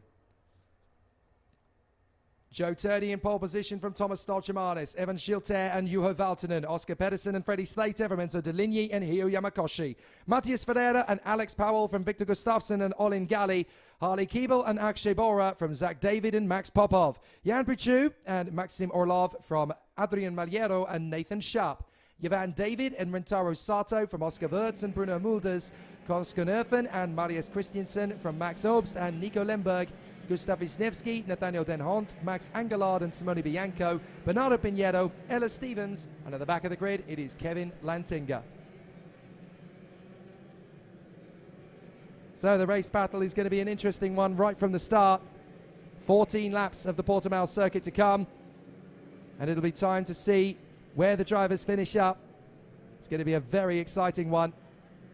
Everybody's going to be putting on an excellent display in this second superheat. They've got 14 laps of the circuit to traverse. But who is going to be in which positions for the final? That's what this race decides. Artem Severukin with that victory has more or less booked his position in pole for the final. So it's now up to everybody else to really make the rafters rock. The favourite to take him on in the final is obviously Joe Turney, having been very, very strong indeed until his final race yesterday when things got slightly out of rye. He's now going to try and fight his way back into position. Going from pole will definitely give him a chance to win the superheat, and that will put him on the front row of the starting grid. But Thomas Stolchemanis beside him is obviously going to be trying his best to secure what is likely to be 3rd position on the starting grid. And the only way to do that is to ensure that he wins the superheat instead. There's a lot of drivers gunning for a big result in this one. Evan Schilter doesn't want to take too many penalty points out of this one either. So it really is going to be a tricky race to scrap for. So let's see what happens as the drivers come out of the final turn. Turney, Stolchemanis, Schilter, Valtonen, Pedersen and Slater. Let's see what happens as we go racing. It's a false start. So that was fairly early called from race director Nigel Edwards. He saw that that was obviously going to be not quite in the right positions. So the drivers were not quite in the line they should be. So he's been able to change things around and make some adaptations. So now it is time to face up to the race battles coming up their way once again. What a sensational scrap it is going to be. Joe Turney and Thomas Stolchemanis, Evan Schilter and Juho Valtonen from Oscar Pedersen and Freddie Slater, Enzo Deligny and Hyu Yamakoshi, Matias Ferreira and Alex Powell. Some great performances in the top 10 so far this weekend. Behind the top 6, Enzo Deligny under the tutelage of the 2-time world champion Lorenzo Travasanuto and in Marco Paralinzorning. He really has been fantastic over the course of the weekend. He still has the chance to be going into the final. And Hyu Yamakoshi, the Japanese driver on the Praga on the outside of the 4th row. What a weekend he has had as a new boy in FIA Karting. He didn't even race in FIA Karting as a junior, never mind as an OK senior. He's come very late to the category, but he's already established himself at the sharp end. So a lot of things can happen here for the Japanese talent. And then, of course, Matias Ferreira for the Alpine Academy on the inside. His teammate, Alex Powell, who is part of the Mercedes Junior Academy on the outside. There's a lot of ingredients to make this one a bit spicy. Ready and race. Charge forward. Good start from Turney and Schilter. Stolchemanis will get boxed in a little bit. Tries to keep it off the grass. Trying to get himself back into the inside line. Stolchemanis gets a very opportunistic move there to come through on the inside. He's trying to keep Matias Ferreira at bay. And there's a spinner. There's a spinner on the way to turn 3, and we've got 3 karts together on the exit of turn 3 as well, up to 4. So several drivers in trouble. It's Olin Gali, Akshay Bora, Oscar Wirtz and Max Angelard. So 4 drivers in trouble already. And I'm afraid for one of the Kart Republic machines, that is Akshay Bora, he is walking away. I think he knows that his race is already over. Now, Olin Gali appears to have got going again on the CRG. Oscar Wirtz is trying to, but I don't think that's going to work out for him. And also out of the race, as we mentioned before, is Max Angelard. So now it's Turney versus Gilter. Turney, Gilter and Pedersen, 1, 2 and 3 at the moment. Stochamanis is 4th, Valtonen is 5th from Ferreira. And now Gilter is going to take the lead away from Joe Turney. So Gilter will go into the lead of the race this time. Stochamanis dropping back to 4th place is heaven sent for Ian Eichmans, because now the Belgian on the sidelines is looking at starting 3rd for the final. Stochamanis cannot afford to be as low down as 4th place. That will put him on the wrong side of the grid. Well, no, it won't. It'll actually put him down to 5th position. Pedersen's now going for Turney, and Stochamanis is going for Turney and Pedersen. He has to bail out of it. A couple of drivers running wide in the midfield, but everybody managing to point in the right direction. So the battle raging. Stochamanis up to 2nd now ahead of Turney and Pedersen. Valtonen 5th from Ferreira, Deligny, Gustafsson, Yamakoshi, Slater, Keeble and Mariero. So Adrian Mariero is making big progress through the field. The man who knows this circuit like the back of his hand, with Portuguese blood flowing through his veins and representing his own nation. He's trying to get himself into the top 10 in the superheat. Here comes Pedersen on the inside of Turney, and he's through. Turney going to try and come straight back at him. But Valtonen is catching up to them now as well. And that is a retirement. That is Rentaro Sato. The Japanese driver Rentaro Sato retiring from the race. And I'm afraid that could be the end of his weekend. I'm not sure if he'll have accumulated enough points there to make it to the final. So that is very unfortunate for the Japanese driver, who did so well last year. But Evan Gilter going full guns blazing as he tries to stretch away from Thomas Stochamanis, Oscar Pedersen and Joe Turney. I actually very sneakily managed to catch up with Evan Gilter late last night. I asked him, are you going to win tomorrow? He said, for sure. Racing drivers, they all know that phrase for some reason. Evan Gilter, Thomas Stochamanis, Oscar Pedersen chasing down the race leader. Joe Turney is 4th ahead of Juho Valtonen. Turney will try again to get past Pedersen. Will he make the switcheroo into turn 3? He has to think about it, but Pedersen is very late on the brakes. So Turney can't get by. And this is not great for Joe Turney, actually, because he really wants to be moving his way further forward. He can be on the front row of the starting grid from here, but he could really do with a little bit more firepower. Thomas Stochamanis is looking to be 4th on the grid, and if Evan Gilter takes the win, he will line up 3rd. And looking at the kind of pace he's got, Evan Gilter could end up running away and hiding from everybody.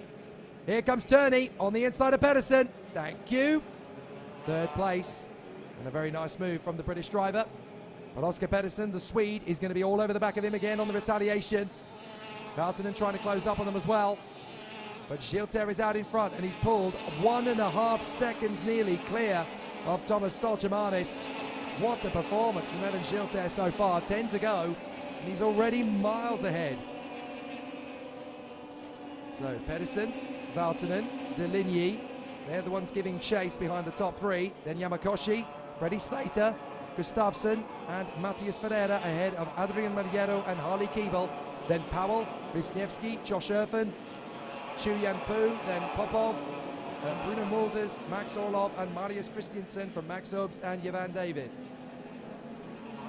And Gilter still running a very solid race out front. Stochamanis unable to catch up to him. 1.5 seconds between the two karts at the moment. So some great race action to come then in the final. If Evan Gilter has this kind of pace, Artem Sevrukin had better watch out, because Gilter, if he wins this heat, is going to be 3rd on the starting grid, directly behind Artem Sevrukin. And we know how much easier it is to be on the inside line at the front end of the field than it is to be on the outside line. That would compromise the likes of Turney, Stochamanis and Tarpanen, but it would benefit the likes of Sevrukin, Gilter and Eichmans. Still a very good chance that this race can transform over the course of the day. But here in this Superheat B, Evan Gilter is just doing what he needs to do to run out front. 5 laps completed, 9 to go, and he's just taking his time to get away from Thomas Stochamanis. He's not pushing harder than he needs to either. In the same way that Artem Sevrukin didn't. Neither does Evan Gilter need to. He's got good control, good pace, good discipline in the car. This is a very sensible run. So he continues on his way through. Evan Gilter, having extended the gap to 1.7 seconds in the previous sector, make that 1.8 now. Absolutely romping away. Stolymanis is being hunted down by Joe Turney. We've seen this time and time again this weekend. If Joe Turney can get past Stolymanis, that really causes issues for the Latvian, although actually that could actually benefit Stolymanis technically if Turney got through, because he'd end up one place lower on the grid, but he'd be on the inside row rather than the outside row. So Evan Gilter continues to bang in the fast laps. Fascinating opportunities for the drivers so far. This is all about tactics. This is all about placement, balance, poise, discipline and commitment. Gilter continuing on his way, doing a fantastic job in the first port of call. Stolymanis running in behind Evan Gilter by nearly 2 seconds now, as Turney and Pedersen are third and fourth, but Valtonen has caught right up to Oscar Pedersen. Here he goes through turn one. Surely he's going to make his bid to get past the Ward Racing driver now. Valtonen has a go, and that'll do. Nice overtake from Juho Valtonen, fourth position. So he gets past Oscar Pedersen. And Enzo Deligny running in P6 in front of Freddie Slater and Hiro Yamakoshi rounding up the top 10. It is currently Adrian Malheiro, the Portuguese driver, going well, and Alex Powell in 10th position, the Jamaican. Gustafsson, Ferreira, Erfen, Keeble, Wisniewski and Chuyan Pu are the next ones up in the road. 7 laps done, 7 to go, and Valtonen trying to close up on his teammate Joe Turney. So still amazing pace at this moment from Evan Gilter. He just continues to stretch away from Thomas Stolymanis. Excellent work. Joe Turney has very little he can do in response except chase down Thomas Stolymanis. And that's exactly what he set his eyes on. There's Valtonen still battling with Pedersen. Enzo Deligny is not far away. There is Deligny, the Frenchman on the parallel. And he's now sizing up an opportunity to close in on Oscar Pedersen. So there is still a long way to go. But Deligny looks threatening. Meanwhile, Joe Turney has caught up to Thomas Stolymanis. There they are. Stolymanis second. Turney third. But the gap comes down to 0.3 of a second. Turney is looking quite threatening now. Slowly eating into that advantage built up by Thomas Stolymanis. Turney's already looking hungry for a gap on the inside. From his point of view, he senses that he might still be able to catch Evan Gilter. He wants to get on with Stolymanis and get him out of the way. Still they battle. Still they progress. But Turney is going to be in the slipstream now of Thomas Stolymanis. This is going to make the job a little bit easier. Valtonen in fourth, Pedersen in fifth. Sixth position for Enzo Deligny, then Freddie Slater in seventh from Hiro Yamakoshi and Alex Powell, who has now managed to get past Adrian Malheiro to get up into ninth position. Gustafsson, Erfen, Ferreira and Keeble. They're the ones just trying to get themselves into the top 10. They haven't quite managed to do so yet. But Stolymanis cannot cope with this pressure from Joe Turney much longer. Down the bottom of the hill, Turney's not going to throw this up the inside. He's way too far back, but again, he's taking a tighter line and a tighter trajectory than Thomas Stolymanis is able to. So the Energy Course driver really trying to stretch away from Joe Turney, not having a lot of joy in the process of doing so. Gilter's well clear, 2 seconds ahead. Now Stolymanis is trying to step up the pace, trying to stretch away from Joe Turney by an extra 10th or 2. That could be enough to keep him in a decent position. Fourth place for Valtonen, then Deligny, Pedersen, Slater, Yamakoshi, Gustafsson and Malheiro. 4 laps remain. Superheat B, very tight, very close, very tenuous between Stolymanis and Turney, battling over second place. Still they continue. Stolymanis desperately trying to shake off the attentions of Joe Turney. He doesn't need that kind of battle. He doesn't need that kind of pressure. But again, Joe Turney just taking a little bit more time out of Stolymanis. Just hustling him a little bit. He really wants Stolymanis to check over his shoulder, realize how big Joe Turney is behind him, how close he is. and really start to make an impact in these apexes. 3 to go. Valtonen has managed to go a little clear. No, he gets through nice and easy. I think Stolchemanis is playing the game here. I think Stolchemanis has been calculated here. Turney gets through very easily.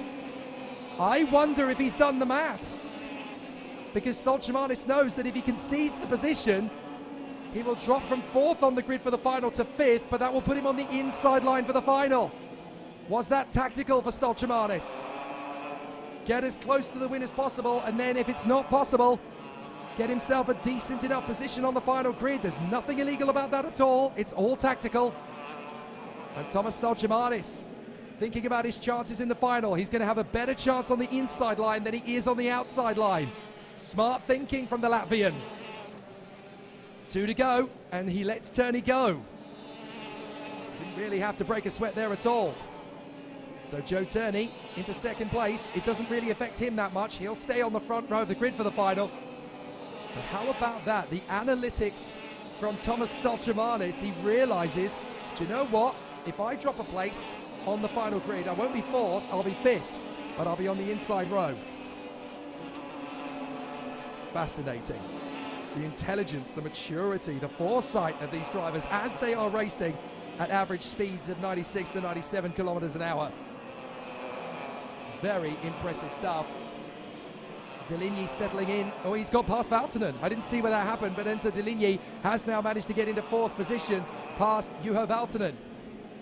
So that puts him into 4th, and that is a great position for Enzo Deligny. That's going to put him 10th on the grid for... No, sorry, that's going to put him 9th on the grid, I think, for the final, because he's going to gain another point back. Gilter goes into the final lap. Turney is there in 2nd place. Stolchemanis is closing up on him, but he doesn't really need to make the overtake. In fact, it probably would be better for him in the long run if he didn't. I think he's just trying to keep Joe Turney honest at this point. But Evan Gilter out in front has been absolutely dominant, rampant in the lead of the race. A phenomenal display. Oh, and that's a problem for one of the Leclerc by Lennox carts. That is Nathan Sharp. So Nathan Sharp, I'm afraid, is out of the race on the final tour. So he is not going to go the distance, but this man, Thomas Stolchemanis, is tucked up behind Joe Turney, and this man, Evan Gilter, is going to do so with the victory. Absolutely flawless in the Superheat B.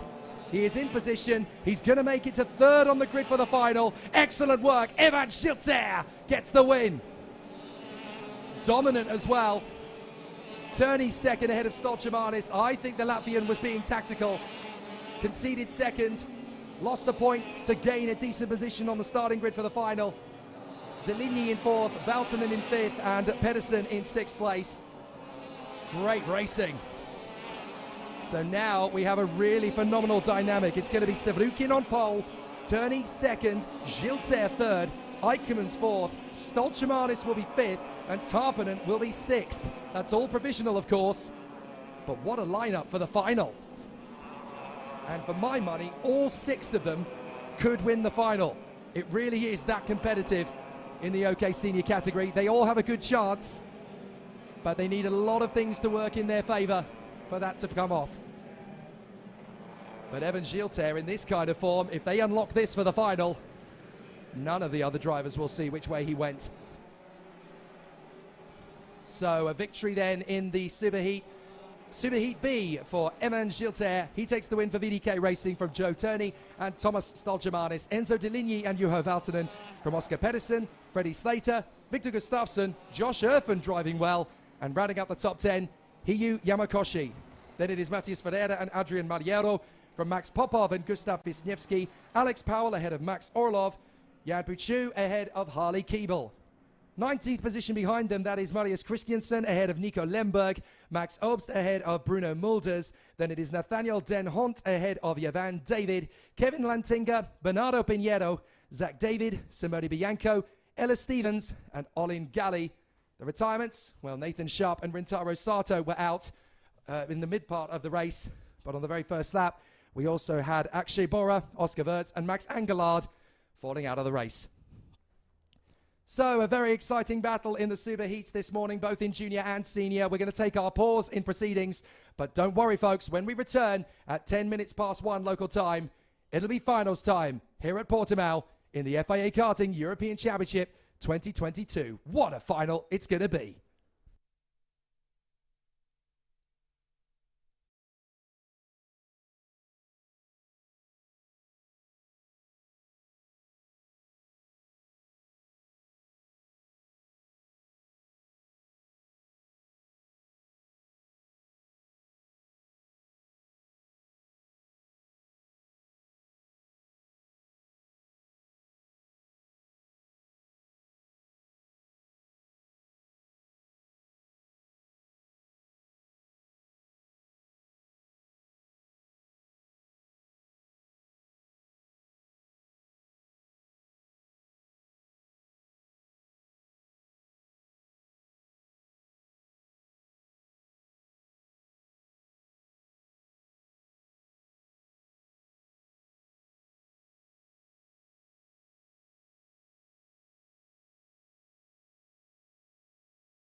Welcome back to Portimao. It is time for the FIA Karting European Championship finals. And we will start with the OK Junior category for drivers from all four corners of the globe between the ages of 11 and 14.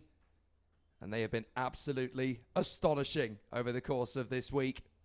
The build-up has been an extraordinary one as drivers of varying degrees of experience, some returning from last year, others brand new to the challenges before them.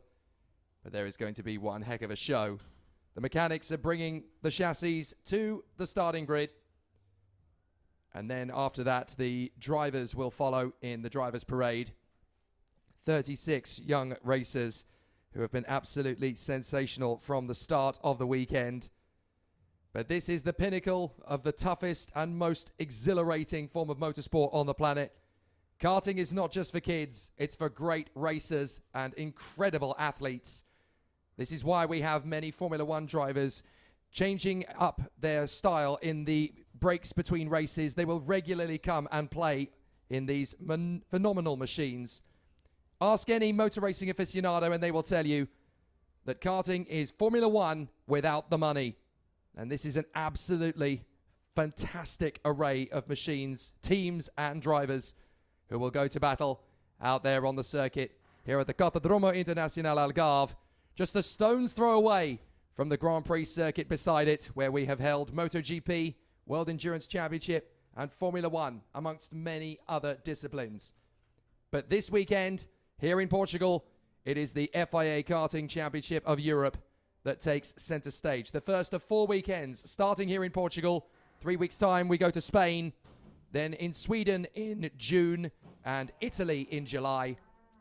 What a phenomenal battle it is going to be. First and foremost, before we get started with the finals, we have to say a huge obrigado to everybody around the circuit here in Portugal, to the marshals, to the officials, to the track staff, to everyone here at Portimao Internacional Algarve who has made us so welcome. We hosted the World Championships here 18 months ago. It is a great joy to be back. And what a fantastic weekend it has been. 36 young racing drivers will now come out for 17 laps on the course. And the top 10 drivers on the starting grid have managed to get to their position through the best performances from the accumulated 5 qualifying heats from Friday afternoon through to Saturday evening, coupled with this morning's super heats. And the top 10 drivers on the starting grid are also currently the top 10 drivers in the championship, because you score points from the accumulated results from the qualifying heats plus the super heat. And that means that the championship leader coming into this final is Dimitri Matveev, who starts from pole position. 10 points on the board from Nathan Tai on 9, Alexander Bondarev on 8, René Lammers on 7, and then Anatoly Kavalkin, Gilles Caranta, Martin Molnar, Thomas Strauven, Andres Cardenas and Kirill Kutskov all the way down to 1 point. The Portuguese flag is raised above the circuit on the run to the first corner, and the drivers head out one by one to take their position on the starting grid. The drivers' presentation and the drivers' parade. What an amazing moment this is for these young racing drivers. They have been absolutely exceptional in the build-up to this. For many of them, this is their very first time stepping out into the international world of motorsport to represent their country, to represent their team, and of course to represent their families who are watching from all over the world as well. What a proud moment. Some of the best racing drivers in the world at this level. They have taken a lot of hard work and discipline to get to this point, from their local, regional, domestic and national championships, and now they have stepped up to the world of FIA karting. It doesn't get bigger than this for this sport. This is the pinnacle. And for OK Junior drivers everywhere, this is where you want to be. So the drivers will make their way to the starting grid, and they will make their way to their karts. They've each been given a very special FIA brolly to keep themselves cool, because they definitely need them in this heat. But what an amazing collection of racing drivers. If you consider the fact that 18 of the current 20 Formula One drivers all came from this paddock. There's a whole host of drivers on this grid who could go on to race one day on the streets of Monaco, on the oval at Indianapolis, and into the night at Le Mans one day. Some phenomenal racing stars. They have absolutely and totally earned their right to be here. Some of them still just about able to carry their umbrellas in the increasing winds. You've got to remember that these guys are still youngsters. Some of them are barely even teenagers. But what a fantastic array of young athletes. So the drivers have made their way to their positions now on the starting grid. And the driver's presentation here in Portugal, it'll be a wonderful sight. This is the kind of presentation we were hoping for 18 months ago when we hosted the World Championships here. But the weather was absolutely against us on that particular occasion. Now it is gorgeous Portuguese sunshine. This is what we were hoping for. And this is absolutely what we've been given. So there's going to be a very special presentation for all of the drivers that have made themselves known on the starting grid here. And it is going to be a really exciting battle for all of the competitors, all 36 of them that have made their way to the top spot. And at the tail of the grid, we have the newly appointed President and Vice President of the CIK Commission. President Akbar Ibrahim himself and Vice President John Ryan are here, and they will be presenting the medals to each of the competitors, starting from the back row, and they will work their way forward to the front. On the 36th row of the starting grid, it'll be Tobias Clausen on the outside and Louis Leveau on the inside. Two drivers from Denmark who have an exceptional challenge ahead of them. On the penultimate row of the grid, it'll be Enea Frey on the inside line and Len Nyes on the outside line for Switzerland and for Belgium. Fabulous opportunities for both of those drivers. On the row ahead of them, on the inside line for the Philippines, it will be William Go. And on the outside for Spain, it will be Aaron Garcia. On the next row up, the Dutchman Renaud Franco will be on the inside line. And on the outside line, it will be the Norwegian Marcus Saita. On the next row up, it will be a tough one for Douwe de Decker on the inside line for Belgium. And on the outside line for South Africa, Nicolas Roos. The next row of the grid, for Poland, it will be Maciek Ledij on the inside line. On the outside line for Thailand, it will be Enzo Tarnvenichkul. On the inside line of the next row up, for Spain, Lucas Flusha. And for the Leclerc by Lennox Racing Team, Gerasim Skulinov. A fabulous performance from these youngsters. And now we're getting into the business end of the starting grid. On the next row, for South Africa, on the inside line, it will be Luvuwe Sambudla for the Kart Republic factory team. And alongside him, it will be the Luxembourger Guillaume Bouzard. Then on the inside of the next row for Germany, it'll be Taim Saleh. And alongside him on the grid, it will be Salim Hanna of Colombia. On the next row up, for Great Britain, it will be Alfie Slater for the Ricky Flynn Motorsport team. An absolute fighter. And alongside him on the starting grid will be Kirill Dzitiev for the Ward Racing team. Still a little bit sore after his moment earlier on. But great to see that he is there in position where he deserves to be. On the next row up, for France, it will be Andy Consani of the Sodi Kart factory team. Alongside him on the starting grid, it will be Miguel Costa of Brazil. Then next up, on the inside line for Poland, it will be the Tony Kart factory racing driver Jan Pizodowski. And alongside him on the grid will be the Scotsman, Zach Drummond. Then next up, it'll be Adam Hideg of Spain, who wishes to thank the DPK racing team for all their hard work as he leaves the team in this fantastic final race of his campaign with them. And alongside him on the grid, Lewis Werrell of Great Britain. And then we come to the top 10. 9th on the grid, Andres Cardenas. 10th on the grid, Kirill Kutskov. On the 4th row of the starting grid, on the inside line, it is the Hungarian driver Martin Molnar for the Energy Course Factory team. He lines up on the inside of the fourth row. And on the outside of the fourth row, the Belgian driver, Thomas Strauven for Ricky Flynn Motorsport. And then we come to the top six. An exciting battle. And it'll be an all-Energy Course affair. Fifth position on the grid, in fact, will be the Paralin Motorsport driver, Anatoly Kavalkin. And sixth position on the grid will be the Frenchman, Jules Caranta. Third on the grid, Sasha Bondarev for the Ukraine. Fourth position on the grid, for the Netherlands, it is René Lammers. And on pole position for the Koski Motorsport team, it'll be Dmitry Matveev, who now leads the championship going into this final race of the day. And alongside him on the grid, the British driver, Nathan Tye, for the Sony Kart Factory team. Fabulous to greet all of the drivers for the start of the OK Junior Final. And a massive thank you and a warm welcome to the FIA Karting fraternity, to the new CIK Karting President, Mr. Akbar Ibrahim, and the new Vice President, John Ryan. Great to see them both here at Portimao. There's a very strong and concrete future ahead for the world of FIA karting on the European and world stage.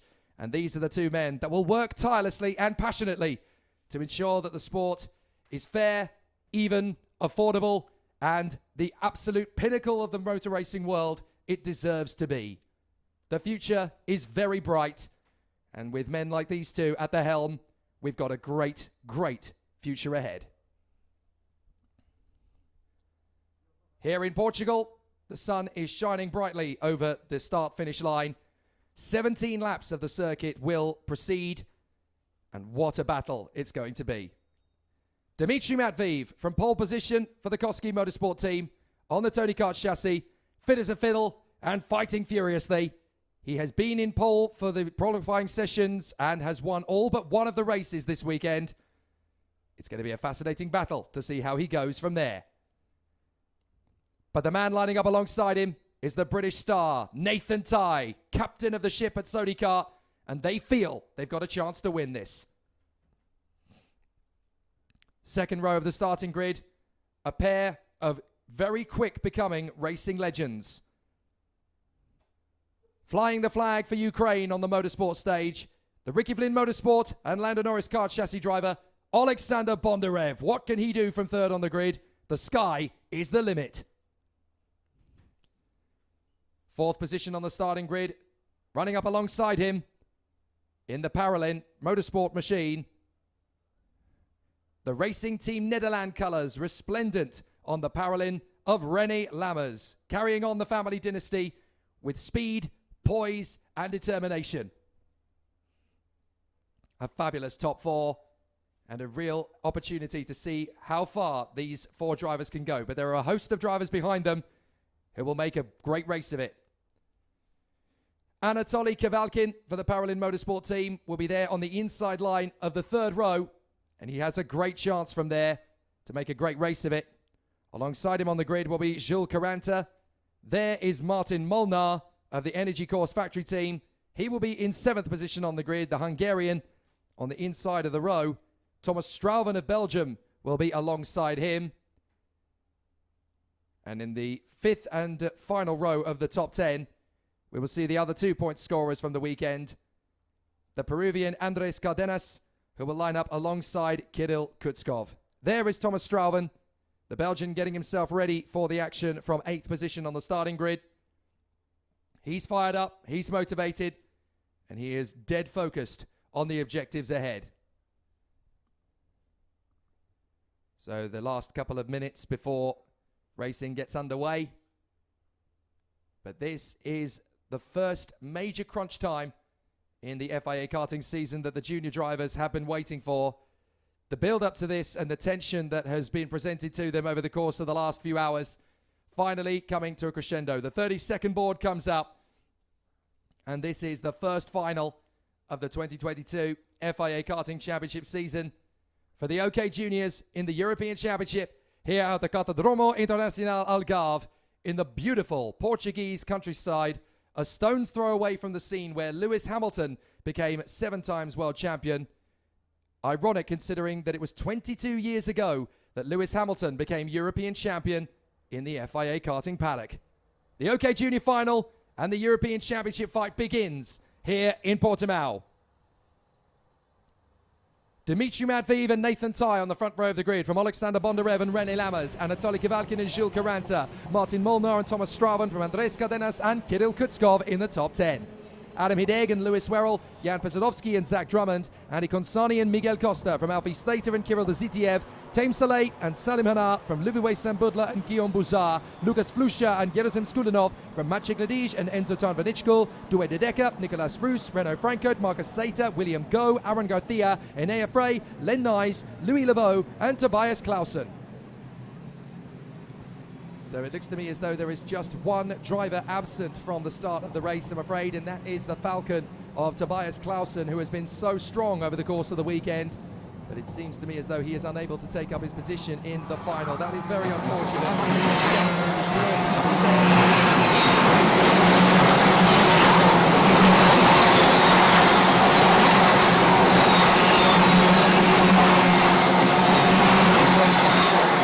We'll now go to battle here at Portimao for the first of 4 finals this season. Portimao in Portugal, Zuera in Spain, Kristianstad in Sweden and Franciacorta in Italy. And by the time we get to the end of the season, we will crown 2 very deserving European champions in Junior and OK. But we have to start somewhere, and what a venue, what an opportunity, what an event here in Portugal. And an absolutely amazing race weekend is going to come to a crescendo here for the final. And there are 35 very deserving drivers who are warming up their tyres and brakes, trying to get heat into the tops of the carcasses and make sure the brakes are at optimum temperature as well. Hello to all those of you who are watching around the world, whether you're tuned in via Motorsport TV or whether you're tuned in via the FIA Karting YouTube channel or watching via the FIA Karting Championship Facebook page. Your patronage is very appreciated and your presence is very graciously accepted. I hope you've all got a good vantage point wherever you're watching from, and I hope you've got a good seat too, but I promise you, you're only going to need the edge of it. Matveev, Tye, Bondarev, Lammers, Kevalkin, Caranta, Molnar, Straven, Cardenas, Kutskov, ready? Let's race at Portimao! A great start from the pole sitter. Matveev goes through, Bondarev into second place, Kevalkin goes with him. Nathan Tye trying to chop across, not to lose too many places. René Lammers is trying to get on the inside of Nathan Tye. Tye keeping it right round the outside. Can he get into 4th position? Yes, no problem at all there. And a good start too from Gilles Caranta. That's put him up into 5th position. So it's Matveev, Bondarev and Kevalkin who have come through to the top 3 in front of Nathan Tye and Gilles Caranta. And it looks to me as though we've got everybody still circulating in fine style. Only one driver missing, that is Renaud Francote. Renaud Francote is not there by the look of it. So I think Renaud Francote may have had an incident somewhere out on the course. I can't see exactly where it is, but it looks to me as though the Birolard driver is off the circuit at around about turn 5. Bondarev right in the hunt of Dmitry Matveev, and he's got Anatoly Kevalkin for company. I have a feeling that both of them are going to have to work together here to take on Dmitry Matveev as a strong, united front. Out of the final turn, over the crest. And it's Matveev, Bondarev and Kevalkin in front of Nathan Tye, Gilles Caranta, René Lammers, then Straven, Molnar, Werrell, Kutskov, Dezitiev, Cardenas, Costa and Drummond. A very strong opening lap to the race then. And drivers are now starting to settle into a bit of a rhythm. The OK Junior Final, and on the inside there goes Kevalkin. Kevalkin gets through on Bondarev. Nathan Tye is going to try and close up as well, so now there's going to be 4 of them fighting for the race victory. Bondarev going with Kevalkin. Now, don't panic. This is only lap 2. There's still a long way to go. And Bondarev is sizing up the move, but Nathan Tye is going to be behind him. Bondarev and Tye may well join up here to try and take on the 2 drivers in front. Bondarev just trying to keep himself nice and present in the middle of the race battle. This is such a long season. You don't want to go ugly early in the first final of the year. Now Gilles Caranta tucking up behind Nathan Tye. So he's going to try and go with them to turn this into a quintet at the top of the field. And René Lammers in the Paralin is not far away either. Thomas Straven going well in 7th. Then Molnar, Werrell, Dezitiev, Kutskov, Cardenas, Costa, Drummond, Pesadovsky, Hanna Hideg, Consani, Bouzard and Maciej Gladij. So some great racing, a tough battle out there so far. There's a long way still to go in this season, and that is for sure. They're going to push on. Nathan Tye gets on the inside of Bondarev. So Tye gets up to 3rd position, gestures with Bondarev, come on, let's go get the guys in front. So Nathan Tye He's going to hold himself in position at the 3rd position mark for the moment. The rest of the field battling away, just trying to step it up. They've got to manage tyres, they've got to manage brakes, they've also got to manage their own self-discipline. It's hotter now than it has been at any point over the weekend, so this is going to be the toughest race of the weekend so far by an absolute stretch. Matt Vive is still leading. Kavalkin 2nd, Ty 3rd, Bondarev 4th, Karanta 5th, Lammers 6th, Strauven 7th, and Molnar in 8th. So down to the first corner, lying their way through. And there's a problem for Len Nyes. Len Nyes has a technical flag.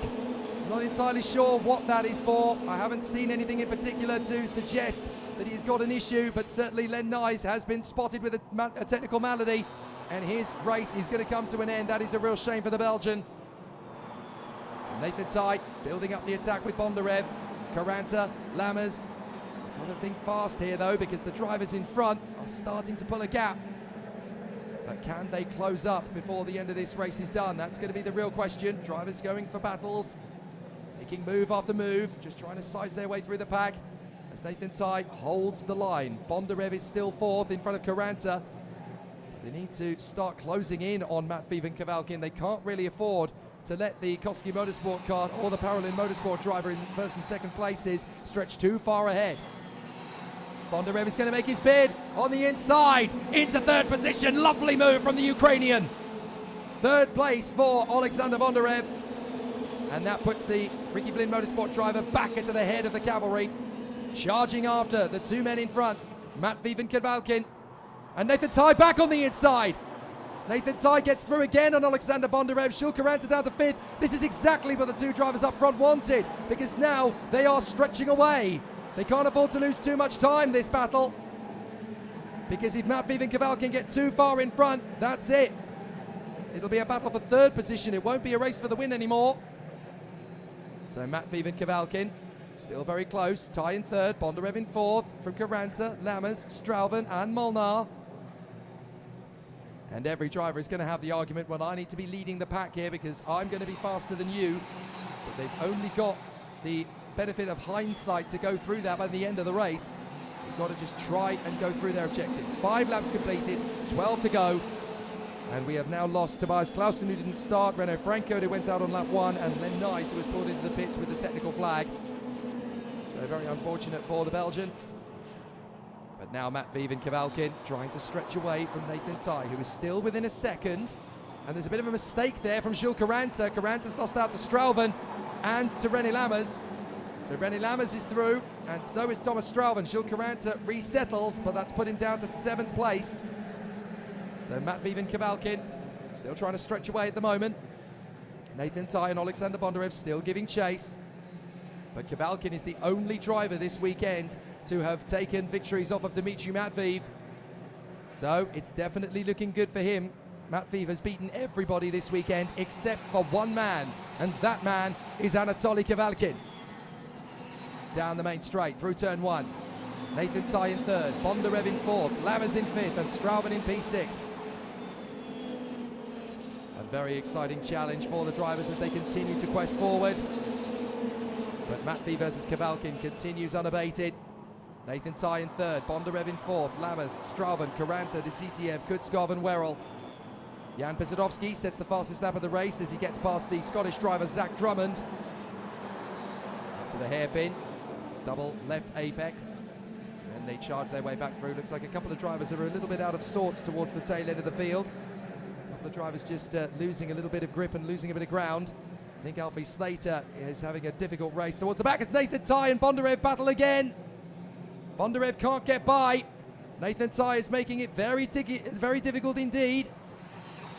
So Ty and Bondarev, 3rd and 4th. They're trying to close up on Matveev and Kavalkin. And still they duel away. Flat out through the first corner. Pushing hard on their way through. Up to the flat out kink. And now they cruise in. This is not going to be easy. You have to appreciate just how hard these drivers are working. Cutting in through. But Matveev, Kavalkin, Ty, Bondarev, Lammers and Strauven still working incredibly hard. Here comes Bondarev on the inside. He gets on the curb. He has to bail out of it. That was well reacted by Bondarev. He did get on the curbs, he did lose a little bit of traction, but he managed to settle the kart before he lost any positions to Lammers and Strauven. So well read from Bondarev. And now Strauven is going to be thinking about the move on René Lammers. Bondarev getting back on terms with Nathan Tye. But there is René Lammers, and he wants to go at this. So René Lammers, the Dutchman, still trying to fight his corner. As they come up and over the top of the crest, Dimitri Matveev and Anatoly Kavalkin still racing hard here, up at the front end of the field. Kavalkin still shadowing Matveev's every move. Nathan Tye trying to chase them down in third, but he has now lost a second to them. So this is going to be a tough mission for the British driver to get back on course. Matveev and Kavalkin still just stretching away. Neither driver is going to want to concede to the other here.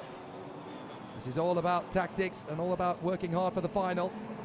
Kavalkin running in second place. That puts him up to second in the championship as well. He'll be 9 points behind the race leader, Dimitri Matveev.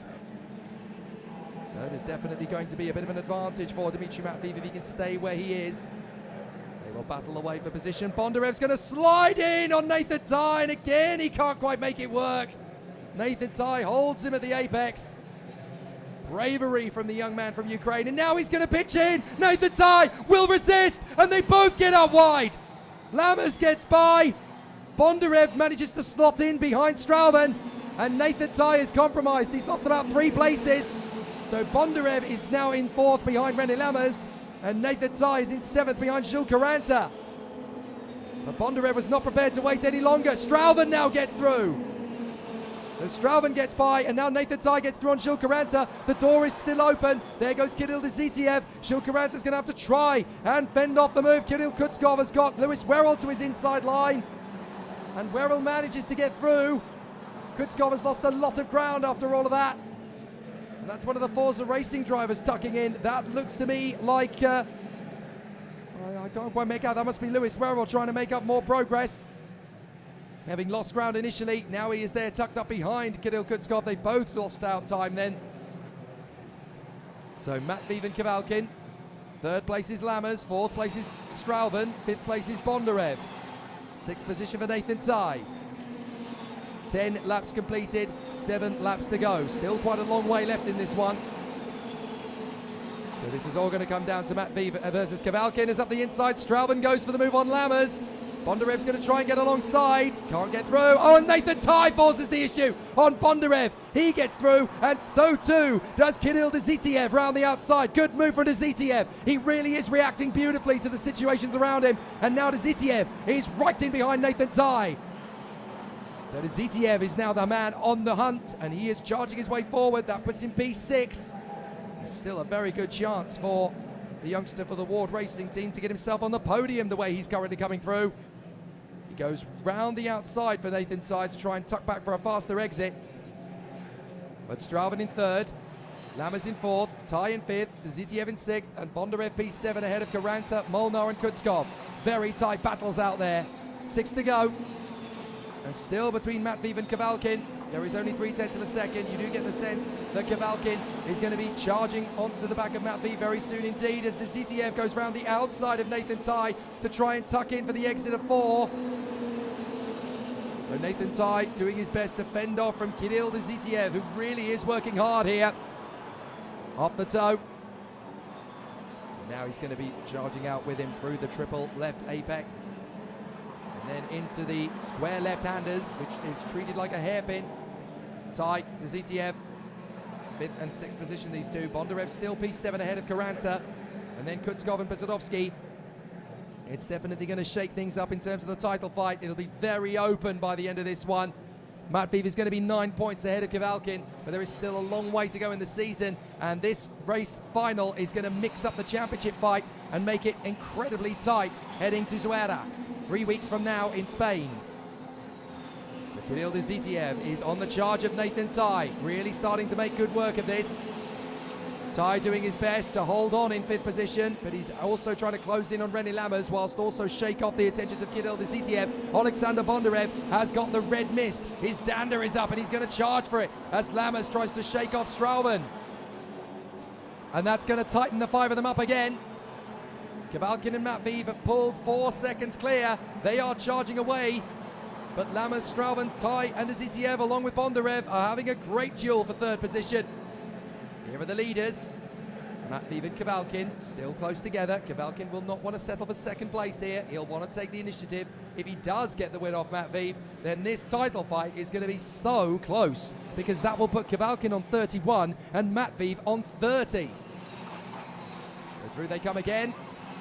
A real tight fight for the drivers as they come through. Bondarev is going to tighten up on Kirill Zitiev on the way to turn 3 by the look of it. Kavalkin, though, really starting to put Matveev under pressure. 4 laps to go. It's about game time for Anatoly Kavalkin. He's going to be looking for the move on Dmitry Matveev of the Koski Motorsport team. Tony Kart versus Parolin. Matveev versus Kavalkin. Koski versus Parolin. This is where things are really going to start to get exciting between these two. Matveev and Kavalkin working incredibly hard. Third position for René Lammers. It looks like we could have 2 Parolins on the podium, but in which positions? Kavalkin is going to work for it, and Matveev is already starting to pull across to defend. So what can Dmitry Matveev do in front of Anatoly Kavalkin? They climb up the hill, cut out through the right-hander, and onto the main straight. 3 laps remaining. Matveev and Kavalkin. Lammers, Straubing, Tai, Zitiev, Bondarev, Karanta, Kutskov and Pisanovsky in the top 10. But it's now or never for Anatoly Kavalkin. They've been working hard to keep the carts planted for the last 14 laps. There's a bit of a gap back to third place. There they are. Lammers, Straubing, Tai, Zitiev and Bondarev. But they know it's not going to be too long before the race finishes, so they've really got to step on the gas now. So Kavalkin still all over the back of Matveev, but this battle for third position is still very electric indeed. Lammers, Straubing and Tai trying to get away from the Zitiev, Bondarev and Karanta. Jan Pisanovsky's not a million miles away either in 9th place, the Polish driver. But now we are going to see some terrific battles as drivers are wrestling for position, hoping they can get on the third and final step on the podium, with Matveev and Kavalkin well clear. But if those two have any issues, this could become the race win that they are fighting for. So it's important to stay focused and to stay hungry out there. You never know what's going to happen. Lammers still ahead of Straubing. Straubing on the break now. 2 laps to go. This could be his best chance of moving forward. Meanwhile, Kavalkin has 2 laps to try and get past Dmitry Matveev, so things are going to get quite tense between those two. And I've got the feeling that Kavalkin is going to try and catch out Dmitry Matveev, just as he has done in the previous 2 races. Here they are, the 2 leading drivers. They have stretched well clear. Kavalkin's going to have to do something special. Nathan Tai's going defensive on Kirill Zitiev and Alexander Bondarev. But here are the 2 leaders. Can Kavalkin go for the move down the hill? Defensive strategy tactics from Dmitry Matveev. Kavalkin really needs something special. The last lap could be his best chance, but Matveev has given him a bit of a little blip of the throttle. So Kavalkin's going to have to do a lot of the hard work all over again. Has he lost his only chance? Last lap, 0.3 of a second. Kavalkin chasing after Matveev. They duck down behind the steering wheel to try and be as aerodynamic as possible. Kavalkin's really got to eat into this now. It's going to need to be a brave move to take the win from Matveev. But Dmitry Matveev really has saved his best drive to the end of the weekend, the very last race of the day. And is there going to be a charge forward from Kavalkin? He's really going to have to go for this. Lammers still ahead of Straubing, Tai, Zitiev and Bondarev. They've kept it nice and tidy. Zitiev still trying to make his bid to get past Nathan Tai, and it's not going to work. Kavalkin has one last bid to go for Matveev, but Matveev is too far ahead. Anatoly Kavalkin's going to have to concede.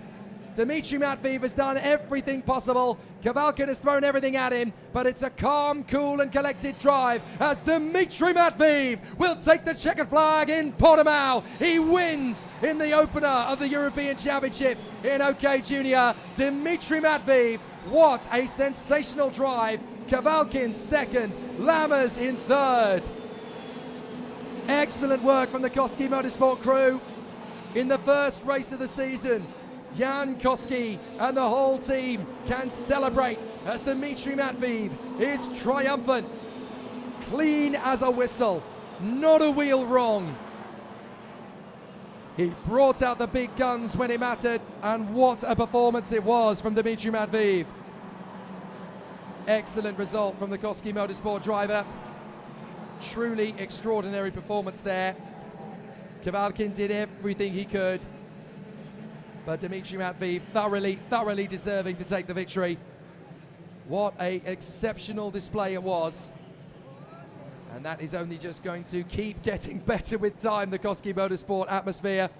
Dmitry Matveev can celebrate in fine style. The crew will be there to greet him, but Dmitry Matveev can celebrate. A job well done. Dmitry Matveev takes the win from Anatoly Kavalkin and René Lammers. They shake on a fair fight. Thomas Strauven in fourth from Nathan Tai and Kirill Dzitiev. Jules Caranta and Jan Pesadovsky, Kirill Kutskov and Alexander Bondarev round out the top 10. Miguel Costa in front of Martin Molnar from Zach Drummond and Lewis Werrell. Adam Hideg bows out of DPK Racing with a 15th place ahead of Maciej Gladys, Salim Hanar and Lucas Flusha. 19th position is Guillaume Bouzard in front of Gerazim Skulanov and Andy Consani from Luvuay Sam Budler and Tame Saleh. Enea Frey, Andres Cardenas, Aaron Garcia, William Go and Louis Laveau. Enzo Tarvanichkul ahead of Alfie Slater from Nicolas Roos, Marcus Saita and Due De Decker. There were only 3 retirements in the end. Len Nyes, Renaud Franco and Tobias Clausen. What a terrific race to start the European Championship season in the OK Junior category, and a very worthy podium indeed. Dmitry Matveev for the Koski Motorsport team will be there in a fantastic position. And what a terrific race battle that was for him. He held off all of the pressure, all of the challenges around him. And it is Dmitry Matveev that will come through for the victory ahead of Anatoly Kavalkin and René Lammers. And that means that Dmitry Matveev will be leading the championship by 9 points ahead of Anatoly Kavalkin. He will have a 12-point advantage over René Lammers, a 15-point advantage over Nathan Tai in fourth, and he will be 19 points clear of Thomas Strauven in P5. Game on in the European Championship for the OK Junior season 2022. A lot of questions unanswered, but nobody could stand up to the attack of Dmitry Matveev today. He won going away and won in excellent style. Coming up next, folks, we will have the podium ceremony for the OK Junior final here at the FIA Karting European Championships in Portimao. It really has been a fantastic final for the OK Juniors. And there will be one more race to come, of course, and that will be for the OK Seniors.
So let's welcome the drivers to the podium after a fantastic OK Junior final here at the Cartódromo Internacional Algarve, the first round of the FIA Karting European Championship 2022. In third position, representing the Netherlands and Paralin Motorsport, René Lammers. A great result for René and a fantastic drive. In second position for the Paralin Motorsport team, Anatoly Kavalkin. A very solid drive all weekend from Anatoly, but your race winner representing Italy and Koski Motorsport, Dimitri Matveev! What a way to start the European Championship in the OK Junior category, and let's welcome the winning team manager, Jan Koski! And in deference to our driver on the top step of the podium, the national anthem for Italy.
Congratulations to our drivers on the podium. We will now present the trophy, starting with the third position trophy. It will be the circuit owner, Paulo Pinheiro, who will come forward to present the trophy to our driver in third position for the Paralin Motorsport team, René Lammers.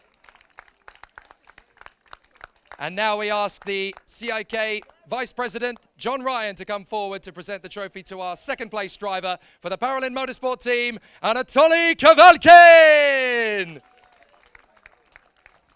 And now we will cast the FIA Karting President, Akbar Ibrahim, to present the winner's trophy to our driver on the top step of the podium for Koski Motorsport, Dimitri Matveev.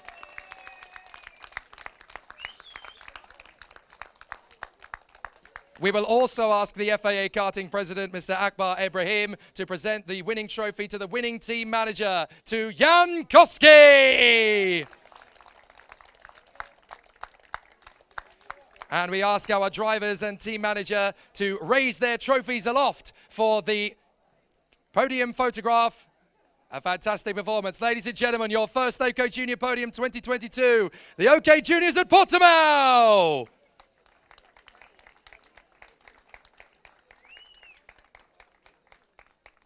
Fantastic work from our three drivers. They will, of course, continue at the Circuito Internacional Zuera 3 weeks from now. And they go together on the top step of the podium for a team photograph. A fantastic job in the OK Junior final. What a brilliant race it was. Two Paralins and a Koski on the top step of the podium together. The battle will be rejoined for the European Championship 3 weeks from now at the Circuito Internacional Zuera in Spain, near the beautiful ancient city of Zaragoza. And now we will ask the three drivers to have their moment of celebration that they have been wanting all the way through the weekend. This is their moment of glory. It's time to get busy with the fizzy. They don't want to. Oh, well, Lammers does. Rennie Lammers is going for it. Excellent stuff. A brilliant, brilliant end to the OK Junior final. Excellent work.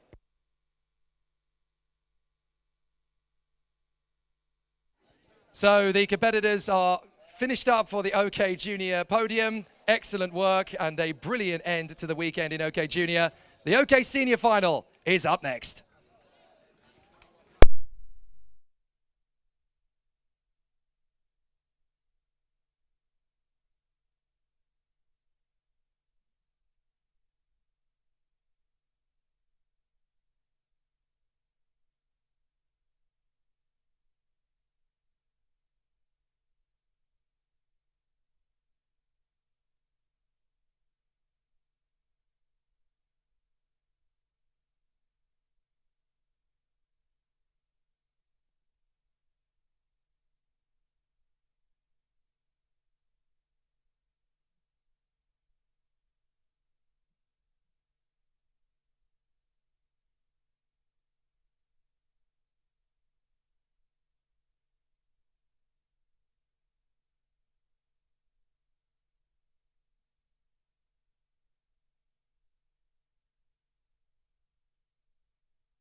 So the mechanics lead the chassis out onto the circuit in the OK final here at the Cartódromo Internacional Algarve. One race to go. It's going to be a really exciting battle for the FIA Karting European Championship. First race weekend of the year for the OK Seniors. This is for drivers aged 14 and over, although drivers are allowed to compete if they will turn 14 during the racing season. So there are two drivers who are 13, namely Enzo Deligny and Freddie Slater, who are allowed to compete because, of course, they will turn 14 during the course of the season. They are the youngest in the field, and there are drivers in their 20s on this field. It is an absolutely sensational battle that we are going to watch here on the course. 20 laps of the circuit. Championship standings coming into this one. Artem Severukin has 10. Joe Turney has 9 points. Evan Gilter has 8. Then Ian Eichmans, Thomas Stolchemanis, Tuka Tarpanen, Juho Valtonen, Kia Nakamura Berta, Enzo Deligny, and Oscar Pedersen down to the 1 single point for 10th place. But this is the race they all want to win here this weekend. The final in the OK category. And 20 laps of the course. It's physical, it's brutal, it's extreme. And these are the drivers who can make it happen. So the drivers are obviously looked after over the course of the weekend by one mechanic. It is only one mechanic per driver. And these are the best teams and the best engineers in the world. You can say it about every FIA karting paddock you look at, every major international karting paddock. You can see the personnel up and down the pits and see about 150 potential Formula One drivers who just didn't have the opportunities to climb up the ladder. But they are making history in their own right, engineering the superstars of the future, both in and out of karting. But a lot of them will start here and continue on their journey. An amazing battle awaits us, though. Artem Severukin and Joe Turney have been very evenly matched over the course of the weekend, and they will go to battle on the front row of the starting grid here in the first European Championship final of 2022. It's a tough race that awaits them, and the air temperature is climbing all the time. It's pushing 20 degrees Celsius, and that means that the track temperature is going to be in the low 30s, 33, 34 degrees Celsius roughly for the track surface temperature. So it's definitely going to be an interesting one, the hottest race of the weekend, and what a way to start the European Championship season. Once more, the drivers will be presented out onto the circuit, and in exactly the same procedure as before, they will be presented their competitors' medals by the FIA Karting President and Vice President, Mr. Akbar Ibrahim and Mr. John Ryan. The Portuguese flag flies aloft to lead the drivers out onto the circuit. What a spectacular sight, and what a proud moment it is for the drivers who will come out onto the racetrack, and they will fight for supremacy out of the sharp end of the field. All with the FIA umbrellas to keep cool. There's only one driver who hasn't extended his. That is Joe Turney. He doesn't need to keep cool. A great battle. An absolutely fantastic race. And 20 laps of the Portimao circuit await us. We will have a sensational run around this course with the best racing drivers of their ages and of their disciplines in the world. This is the pinnacle of direct drive karting in the world, and the race that everybody in kart racing wants to win in the FIA Karting Championship. So the European competition kicks off here. As we've mentioned, 3 weeks from now, the FIA OK Seniors will be at Circuito Internacional Zuera in Spain 3 weeks from now. The third round of the championship will take us to the Kristianstad Karting Club in Sweden, one of our favorite venues in the world. And then to the fourth and final round of the European Championship in July at the Franciacorta circuit, the newest venue in the OK Karting calendar. So the drivers make their way to the course, complete with their rib protectors and their race overalls that will keep them safe and sound. And you can see there's still very much playful banter between the drivers in this one. There's a really good atmosphere between the racers out on the starting grid. Yes, they are rivals once the helmets go on, but they're all friends as well. Over the course of the weekend, we've finally been able to lift some of the COVID regulations that have prohibited the atmosphere and the environment in the paddock over the course of the last 2 years. And it's nice to see that people have been playing football again in and around the paddock. They have been interacting with each other.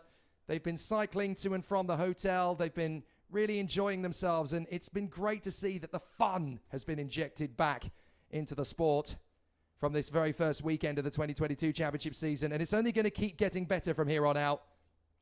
Yes, this is a professional sport. Yes, this is a dangerous motorsport.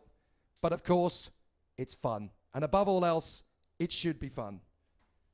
What an absolutely exceptional race weekend it has been. And now it culminates in this, the OK final. So the drivers are here together for the last event. And we are going to see the FIA Karting President, Mr. Akbar Ibrahim, and the Vice President, Mr. John Ryan, will work their way along the field, and they will present the competitors' medals to the racers in the final of this OK Senior category. There's Chiara Malazari, just getting himself ready for the big moment when he will fight for supremacy. What an amazing race this is going to be. 20 laps, and this is going to be even closer, I think, than it will have been for the juniors.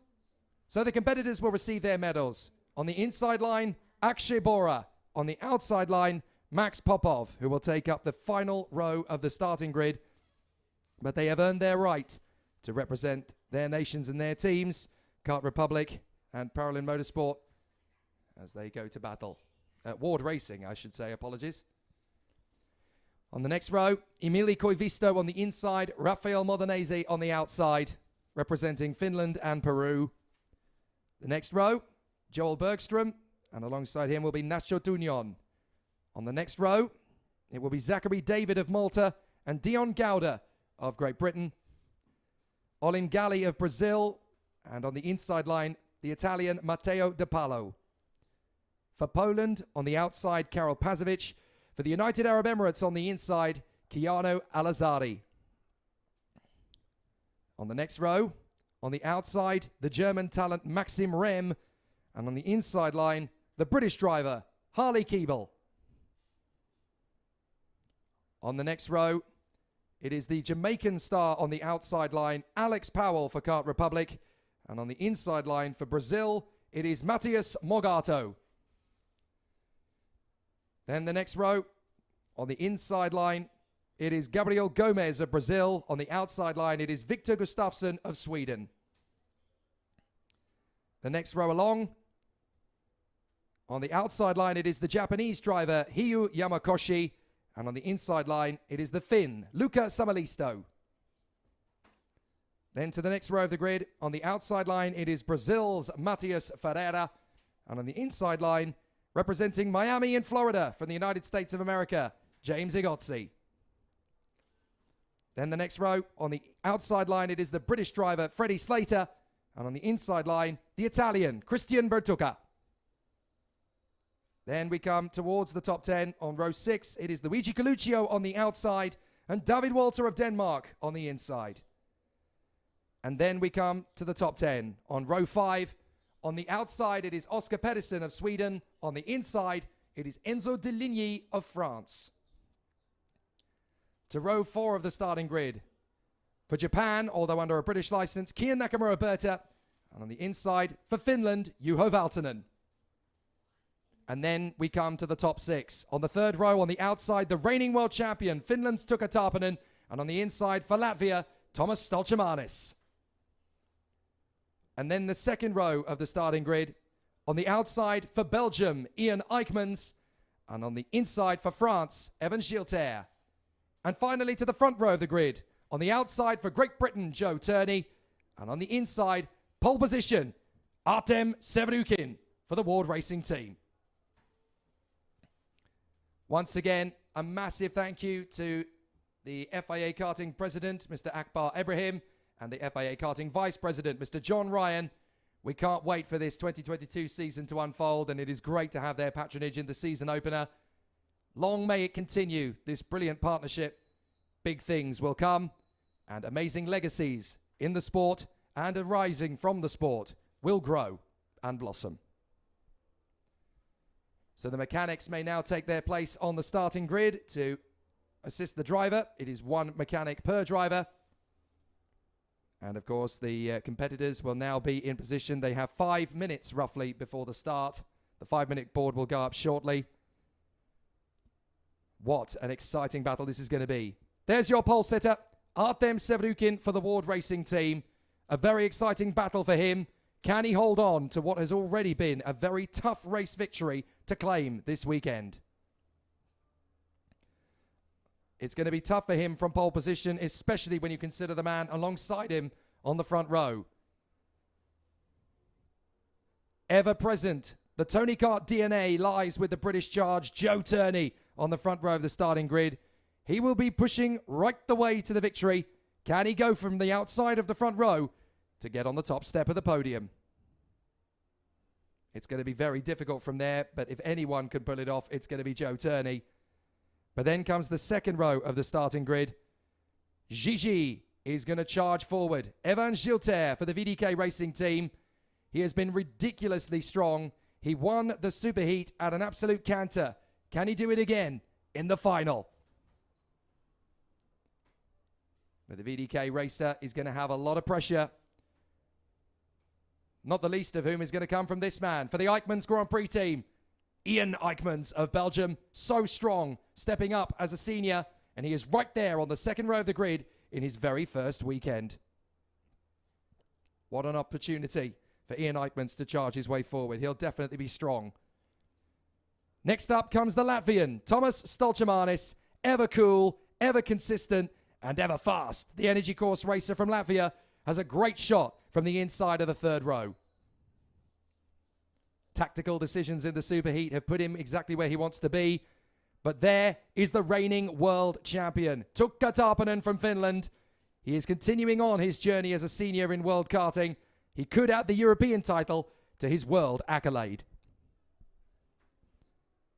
So this is going to be an interesting challenge for him. His mentor in the Tony Kart team is going to be 7th position. Juho Valtonen, the original Flying Finn, will go from the inside of the 4th row of the starting grid.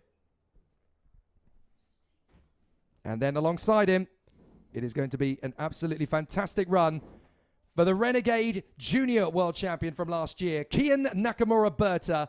What a whirlwind he is on. 8th position on the starting grid in his first appearance as a senior. Absolutely amazing for the Japanese talent. And he is going to be very impressive indeed in this one, I'm sure. Enzo Deligny, under the tutelage of the 2-time world champion Lorenzo Travasanuto, and in Marco Parolin's extinguished awning, he could charge through from the 5th row to pull off something special. And then, of course, we have the man starting up alongside him. One of the real pleasant surprises of the OK Senior field this weekend. Oscar Pedersen for the Ward Racing team on the Tony Kart chassis. What can the Swede do from P10? It really will be an exceptional challenge for the races in the top 10, but there are a few just outside the 10 that could make the difference. David Walter for the Koski Motorsport team. We've already seen the Koski Motorsport team take one final victory with Dimitri Matveev Jr. Can David Walter make it a double?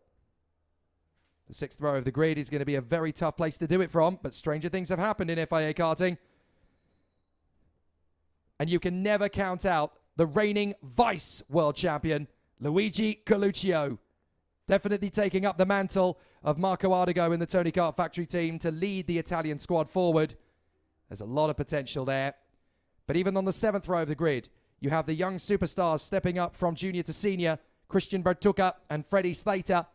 And in behind them, you also have Keanu Al-Azari, the firecracker from Dubai.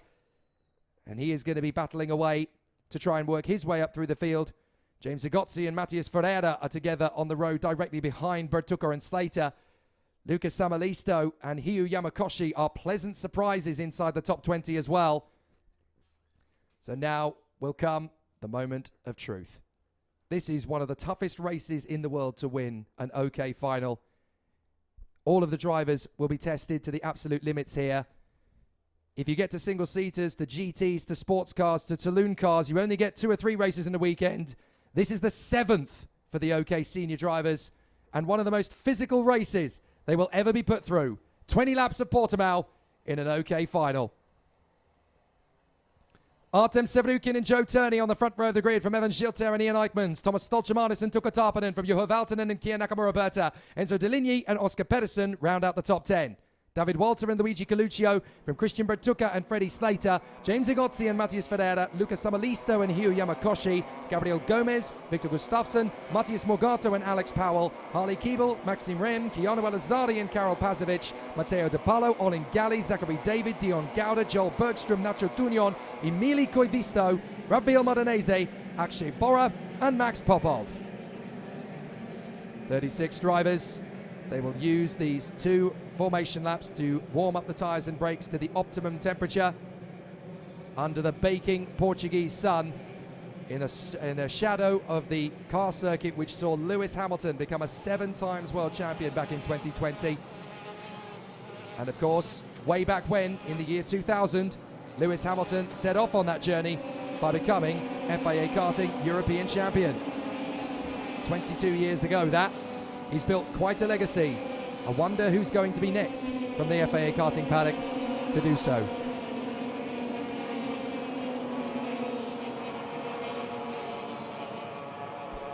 It's going to be a very interesting one as they battle away for position.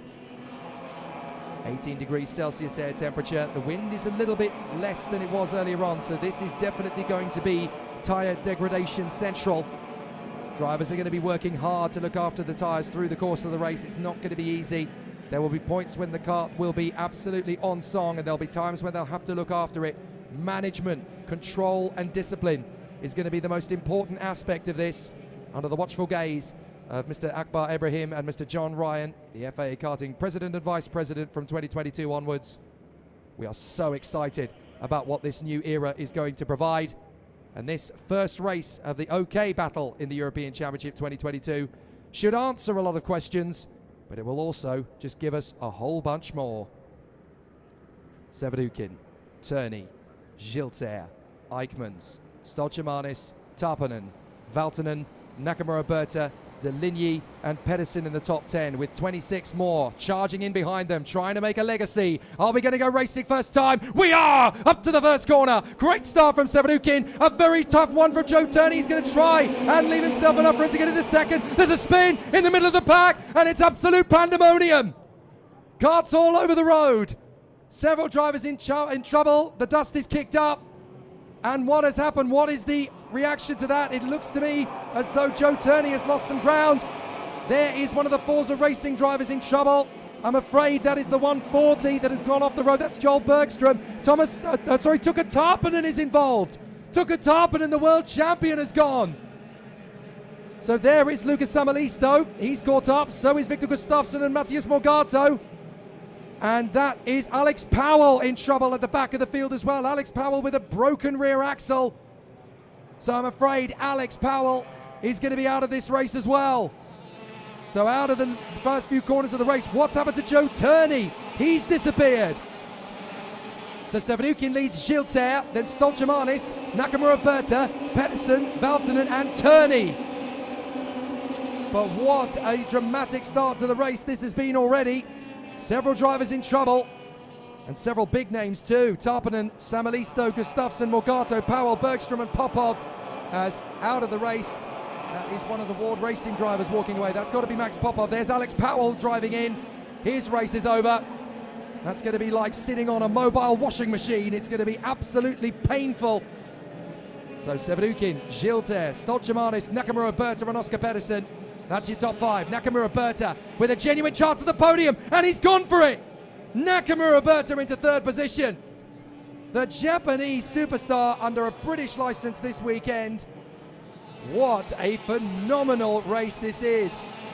Of all the drivers that we said that could step up from junior to senior and make a big impact this year, I'm not sure many people thought that Kia Nakamura-Berta would be this fast, this quickly, but he certainly is. He's got past Stoltemanis, so that puts him into 3rd place. Sevrukin is your leader, Gilter 2nd, and after the incredible drive we saw from Evan Gilter in the superheat, there's a genuine chance that Evan Gilter could start to gap Artem Sevrukin and start to close in. Can the VDK Racing driver close in and pass? So it's definitely going to be an intriguing fight from here. But Pedersen is running in 5th place, Turney in P6. Very difficult for Joe Turney now to make an impression after that little moment on the first lap. So in terms of the title fight, Severukin is looking likely to have 35 points from this, with Gilter looking present on 28. So an interesting battle. It really is going to be a very exciting run for the competitors as we continue the impressive battle through the field. Severukin leads, Gilter second, Nakamura Berta hanging on in front of Thomas Stolchemanis, third and fourth, Pedersen fifth from Turney, Valtonen, Eichmanns, De Ligny and Matheus Ferreira, the Brazilian, in front of Coluccio and Slater, who has come up to 12th position in front of Walter and Gabriel Gomez, with Hiyu Yamakoshi in the final points-paying position, 15th place. The final works on a similar points system to the MotoGP points system. 25 for the win, 20 for second, then 16, 13, 11 and 10, all the way down to 1 point for 15th place. And that is, of course, added to the qualifying heats points. 10 for the win, first for 10th. A fascinating battle, but it looks as though Severukin could get the maximum score. This is up to Evan Gilter. Oh, Gabriel Gomez has gone off the road. Gabriel Gomez in the background there. And the Brazilian is absolutely heartbroken.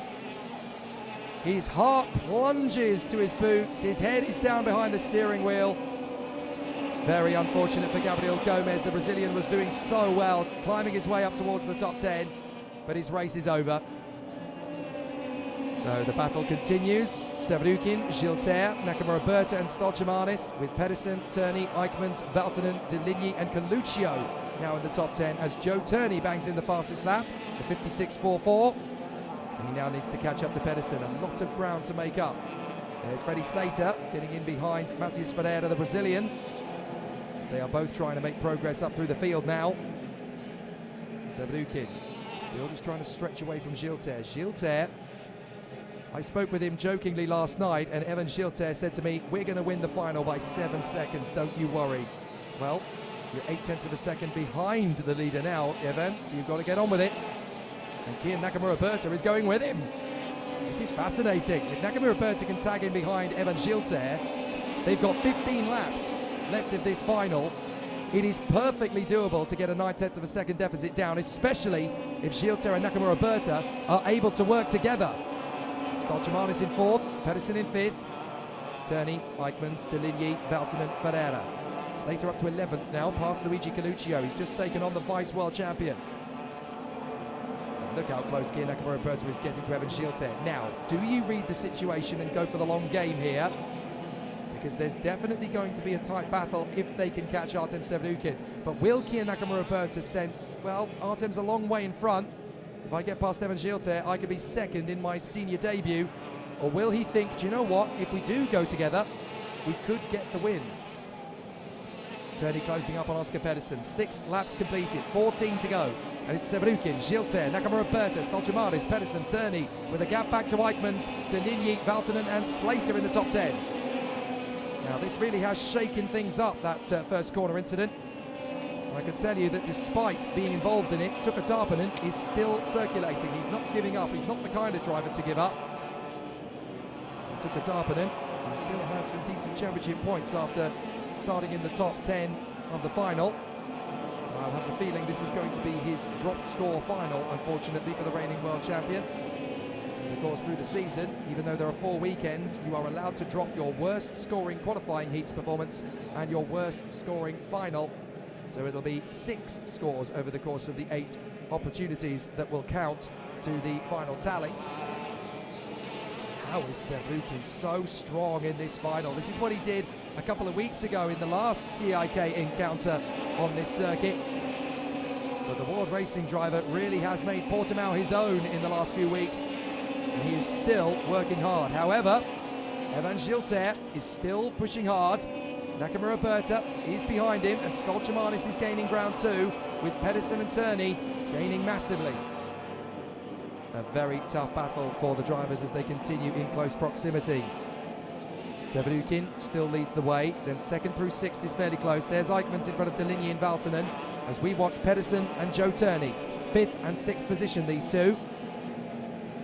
Still the battles will rage. Still it is very tight, and on the inside that's Stolchemanis getting into 3rd position, getting past Kian Nakamura Berta. So the Latvian now puts himself on the podium. But has he got any more left in the tank? He is one of the superstar renegades of this season, having come into senior for the first time, along with Nakamura Berta. But Pedersen and Turney have a bit of experience of this now in OK Senior. They are going to keep pushing. Artem Severukin likewise. Gilles Terre in second place. This isn't his first year in senior. That was last year. And Gilles Terre is still doing as hard a job as he possibly can, but the gap has opened up to a second with 12 laps remaining. For whatever reason, Evan Gilles Terre just cannot seem to match the pace opened up by Artem Severukin. But the big question here is that, is Artem Severukin pushing harder than he needs to on the tyres? There goes Turney on the inside of Pedersen. That's P5 for the British driver. So Joe Turney brings the Tony Kart forward into 5th position. And there is a great battle going on further back as Enzo Deligny has managed to get the move on Ian Eichmans for 7th place. So the Paralin driver has come up into P7, but they have lost a couple of seconds now to the back of Pedersen's car. So it looks as though 7th place might be all that Enzo Deligny can achieve in this one. 11 laps remaining, 9 completed. We are almost at the halfway stage of this one. Determination, wisdom, commitment, dedication and endurance. That is what can win you these races. Stolchimanis senses that Evan Gilles Terre is vulnerable though. Perhaps if you give him a little bit of support, you can close in on Severukin together. Gilles Terre and Stolchimanis will battle away together. Fascinating as well that with 3 different brands of kart in the top 3 places, you also have 3 completely different designs of Nassau panel. Up in front, the OTK hot dog bun, as it has been mimically been called. Evan Gilles Terre with the nice curvature, the traditional framework of the Nassau panel on the Kart Republic, and then the new oxygen hole on the 3rd part of the energy course that channels the aerodynamic airflow through the top of the Nassau. 3 different styles of aerodynamic technology, but they all have equal value and they all have equal technological gain for the drivers and teams. Certain teams choose a certain type depending on contracts and also the kind of performance and balance the drivers are feedbacking to them, and that is Nasser Tunion getting a warning flag. The Spanish driver has unfortunately transgressed in some manner, not entirely sure how. And up the inside, Stolchimanis gets past Evan Gilles Terre. He's had enough. He waited around far too long as far as Thomas Stolchimanis was concerned, and now he's got through in a second, but is that all he can get? 11 laps completed for Severukin, and now that Stolchimanis has got through, the gap has opened up to 1.2 seconds. Here comes Joe Turney. Nakamura Berta is going to be right underneath and on the inside of Gilles Terre. Nakamura Berta through into 3rd position. So it seems that the pace that Evan Gilles Terre had in the superheat, oh, he goes straight back on Nakamura Berta. Turney gets through, past both of them. What a move from Joe Turney. Opportunistic as ever, elbows out, thank you very much and good night. He goes into 3rd place. Wonderful move, and Oscar Pedersen managed to pick up the pieces there as well. Pedersen storms through into 4th place. Great driving from those 2 Tony Kart drivers. Turney 3rd, Pedersen 4th, Nakamura Berta and Gilles Terre licking their wounds. But Stolchimanis has now got a bit of daylight between himself and Joe Turney. But this is not just about one final, this is about all 4. So consistency is important, trying to bang in as many top 5 finishes as possible to set up a title attack, even if it's not going well here in Portimao. 3 weeks' time in Duera, things could be very different. So Severukin has 1.2 seconds on Thomas Stolchimanis, and that will certainly give him the confidence he needs to surge forward. Stolchimanis in 2nd, Joe Turney is 3rd, Pedersen, Nakamura Berta, Gilles Terre, Deligny, Eichmans, Slater in 9th now, ahead of Juho Valtonen, with David Walter, Coluccio, Ferreira, Bertuca, and the Brazilian Olin Gali. Oh, into the pits has come Rafael Modenese. So that is the Peruvian out of the race, I'm afraid. And it looks like it's a mechanical issue. So Rafael Modenese, the Peruvian, drops out of the running. What a shame. He had some flashes of brilliance all through the weekend. Friday was good. Saturday was pretty solid. Sunday, it's all fallen apart. 7 laps to go for Artem Severukin. Stolchimanis is catching Artem Severukin. The gap comes down to a mere second, but he's got 7 laps to try and get that gap down further. Let's see just how good the energy course is over 20 laps. Over 13, he's got himself into a competitive position again, but he's not quite as strong as Severukin in the first sector. It's the second and third sectors where the energy course seems to be a little stronger than the Ward Racing machine. But can Artem Severukin control this to the finish? This is not going to be easy at all. It was a fabulous day in the reckoning 2 weeks ago at the last CIK event here, when Ward Racing managed to sweep both victories in OK Junior and OK the last time they raced at Portimao. And there was the lovely scene when Rebecca Ward came to the podium to receive both trophies. She may be called up again here, but Stolchemanis is trying to keep it honest. The gap steady at a second. Turney doing his best to close in on the Latvian. But I've got a sneaky suspicion this is going to be a race for second, not a race for first, as we've had an incident out on the course. That is one of the Birolats. I'm afraid that is the 149, that is Karol Pazovic. So Pazovic is out of it. I'm not entirely sure what's happened to him there, but Akshay Bora, I think, was involved in the same incident.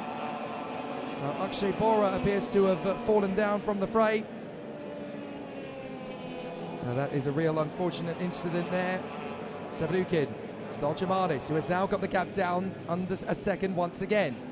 Turney in third, Pedersen in fourth, Nakamura Berta P5 from Gilter, Deligny, Eichmanns, Slater and Walter. This is definitely going to be tough to call now. 5 laps to go and Severukin is trying his best to pull clear. Stolchemanis gets the gap down to 0.8 of a second now. 1.5 is the deficit to Joe Turney. So, gradually, Stolchemanis and Turney are gaining on Severukin, but are they going to run out of time? They've still got 5 laps to catch him. They need to be working quicker than this. The gap goes up again to 0.9. Severukin very fast in a straight line.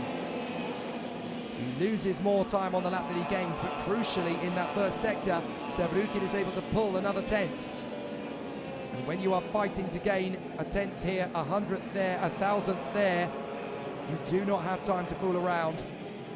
Stolchemanis gets the gap back down to 0.8. If he can get close enough in the slipstream, then he can do some damage to Severukin's lead, but he needs to get into the toe. You've got to be within about 0.7 of a second maximum. Ideally, he wants to be within half a second, then he can really make it work. 0.7 of a second. Now, can Stolchemanis really start to eat into the advantage of Severukin?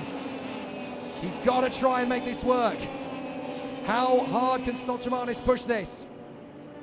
Severukin still holding the lead, but he's been really strong in the first sector. He should pull out the gap again, which he does. But can he sustain this? Severukin is clearly the fastest driver in Sector 1, but he's not as quick as Stolchemanis in Sectors 2 or 3, so he's got to balance it.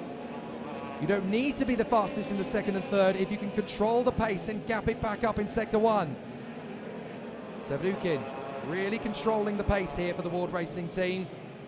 The boys and girls in black and yellow on the sidelines are having heart palpitations at the moment as Stolchemanis brings the gap down again to 0.6. If they can get it to within half a second, the Energy Course crew will be having kittens across the line. 3 laps to go, 0.6 of a second. Now he's going to be in the toe. This is going to be the karting equivalent of DRS. Once you get that advantage in the toe, you can really start to close in on the kart in front. The aerodynamic advantage is massive here at Portimao, but can he get close enough?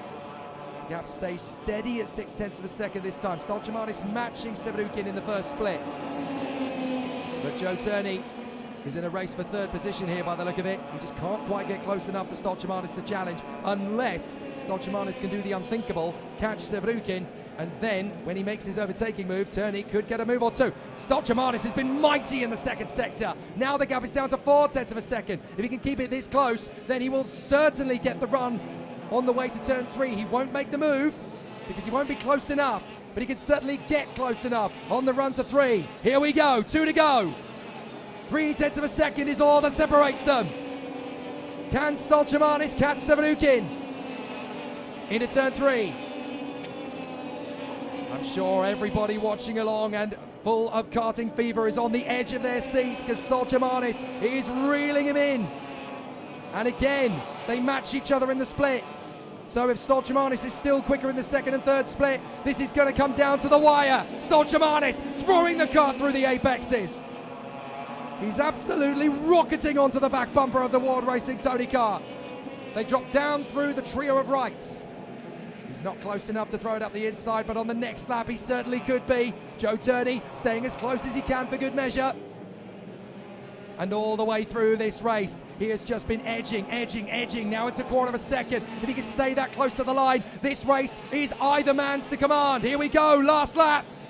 And Severukin and Stolchamanis are going to be almost touching by the time they get to turn 3. And now Severukin knows that Stolchamanis is there. This is an invitation from the Latvian.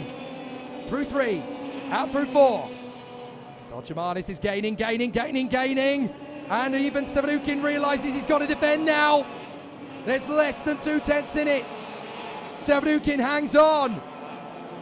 Stolchamanis is going for it. Severukin's going to have to be ultra defensive down the hill because Stolchamanis is going to be all over him. He will try and throw it up the inside if he gets even half a chance. Stolchamanis throwing his weight around in the apex. Severukin holds the middle of the road to gap him. Nicely controlled from Severukin. Stolchamanis still going for it up to the final 2 corners. Stolchamanis, I think, has had to resign to his fate. Severukin will come through. What a great battle. Artem Severukin wins the final here at Portimao, and the Ward Racing team go bananas. Fantastic. Artem Severukin victorious at Portimao. With all the pressure, he soaked it up like a sponge and did an absolutely epic job.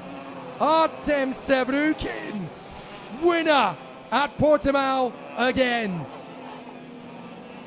Magic from Artem Severukin.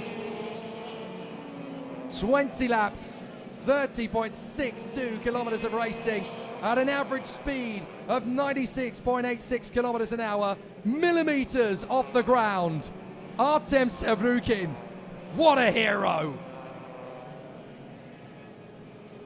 Stunning display all weekend from Artem Severukin.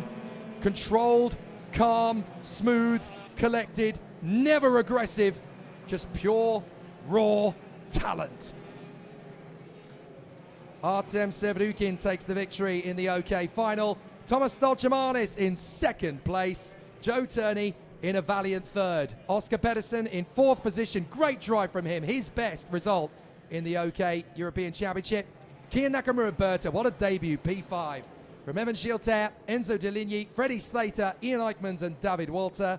11th place for Luigi Coluccio from Juho Valtonen, Matthias Ferreira, Maxim Rem, and the final point scorer, Olin Galli. Harley Keeble and James Zagotzi in front of Hiyu Yamakoshi. Then it is Emili Koivisto ahead of Keanu Alazari, Nasha Tunion and Dion Gauda from Zachary David and Matteo De Palo. Tukka Tarpanen from Akshay Bora. The retirements, well, we lost Christian Bertucca on the very last lap, I'm afraid. And we also had retirements from Karol Pazovic, Rafael Modenese, Victor Gustafsson and Gabriel Gomez.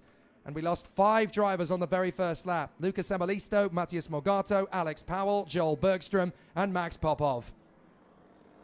But Artem Severukin, victorious for the Ward Racing team. There is the moment of joy for the Ward Racing mechanics. And their boy, Artem Severukin. What a way to start the season. They came up against the factory teams and the very pleasant, incredibly likable Scandinavian team, Ward Racing, have come across all of the Works factory efforts from Tony Kart, from Birolart, from CRG, from Energy Course, and from Paralin, and they have conquered all in the championship that matters most, FIA Karting's European Championship. What a job, what a drive. Well, there is one more podium celebration, and that is for the OK category. That will come in a few short minutes. An opportunity to say obrigado to the marshals and the officials around the course here at Portimao. Obrigado, my friends. You have been absolutely amazing. Thank you to the marshals and the officials here from the FIA and here from the Cartodromo Internacional Algarve. We are so grateful. We are very, very happy that we have been able to come back here once again and enjoy and soak up the atmosphere of the first FIA Karting European Championship weekend of the season. The paddock will move on to the Circuito Internacional Zuera in Spain in 3 weeks' time near the beautiful city of Zaragoza. But obrigado to everyone here at Portimao. Massive thank you indeed to the Orange Army. Without you guys, we cannot race at all. So a massive thank you. You guys are the real heroes. Thank you so much.